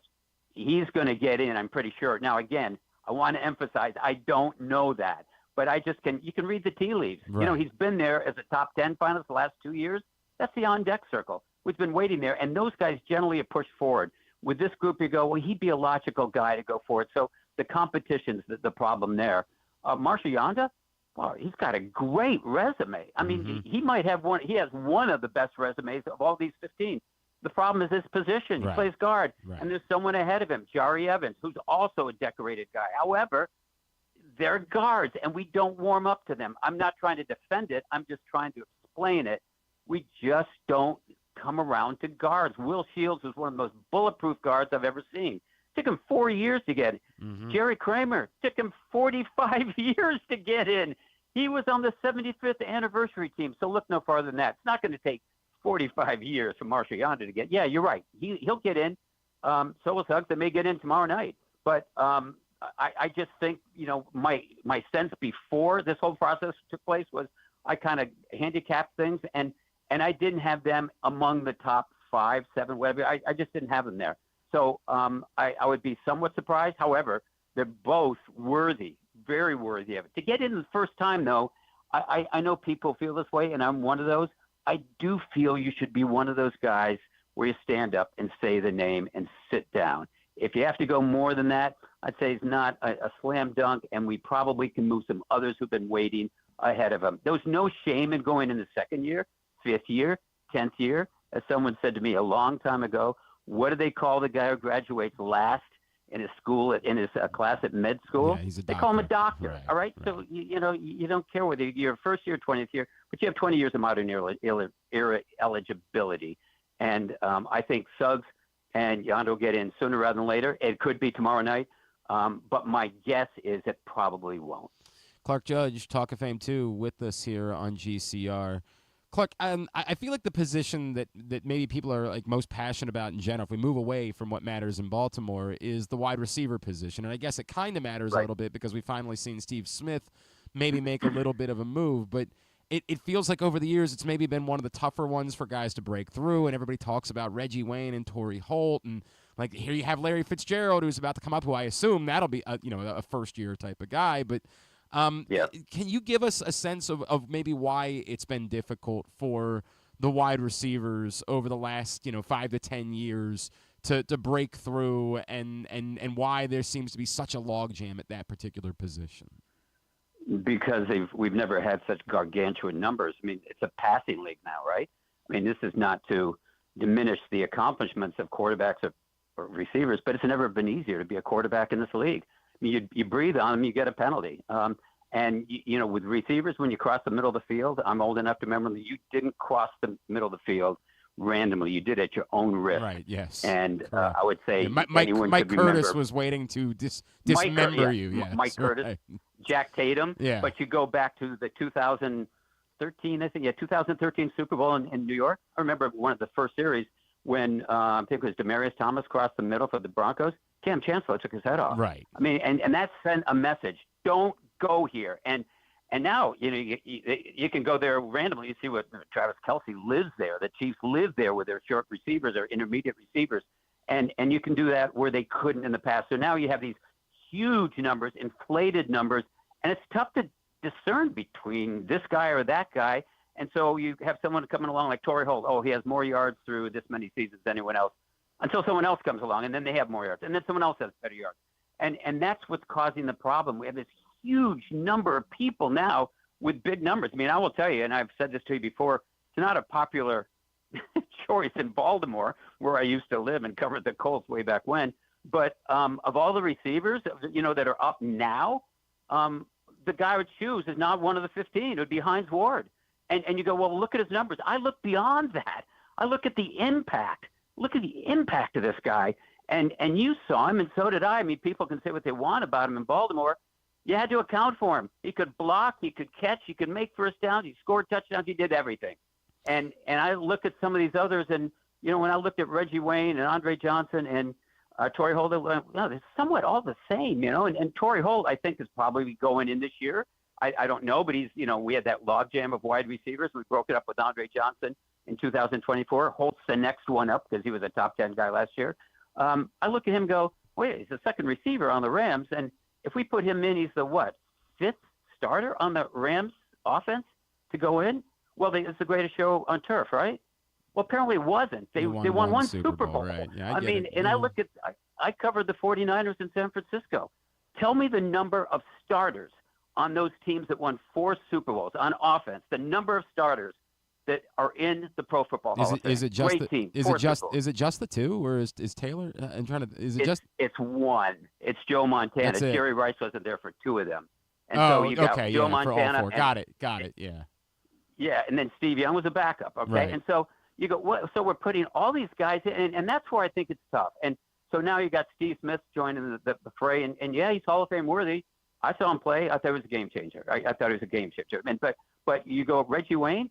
Wasn't he the second receiver to Marvin Harrison? Okay, Marvin Harrison then left. Then he was the number 1 receiver. How are we starting to decide between him and Holt and Johnson?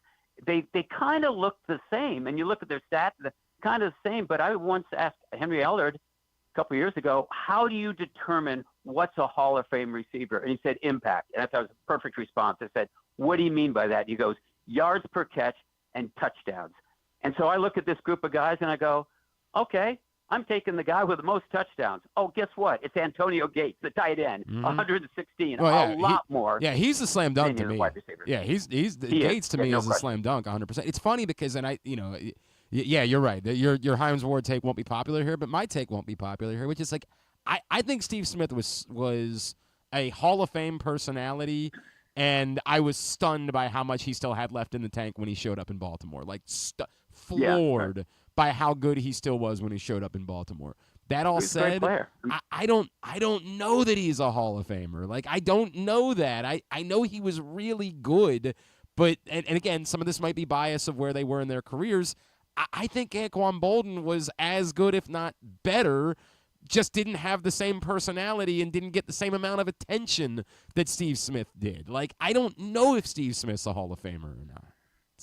Yeah, that's a hard decision because what they're doing is a lot of these voters are rolling out numbers and stats. If that's what you're going to give me, then let's just all disappear. We'll get Deloitte and Touche, and we'll just go down the number. Who's got the most catches? Who's got the most yards? Let's do it that way. It's got to be more than that. And I would say if you saw a Steve Smith play, you go, yeah, probably more than that. I mean, I thought he was a terrific receiver. And Hines Ward, to me, every time I looked at the Steelers, they go, when they need a play, I know who they're going to. That's why I thought Ben Roethlisberger was extraordinary. I mean, people remember one guy saying to me, like, Ben Roethlisberger, Hall of Fame? I went, that's nuts. Be a first ballot Hall. He's going to be a first ballot Hall of Fame. Are you kidding me? Yeah. And he said, why? I said, first of all, he won a couple of titles. Secondly, look, when you need a big play, he always gets it. Plus, he won twice as many games as he lost. Yeah. And that's where Eli Manning. I don't want to get into Eli Manning conversation, but that's where that then descends. I'm fascinated by that one because we could talk about that for 6 hours. I don't know when to have that time. I want to give this to you, and I ask this question understanding it is not nearly as important as the center of what's going on in this discussion. But you bring up Adam Vinatieri, and for years we have assumed in Baltimore that the next Hall of Famer was going to be the kicker. And I just is there any insight you could give about how the news of this past week might impact that? Because my gut tells me it might make his path, given that he is a kicker, it might make it a whole lot tougher.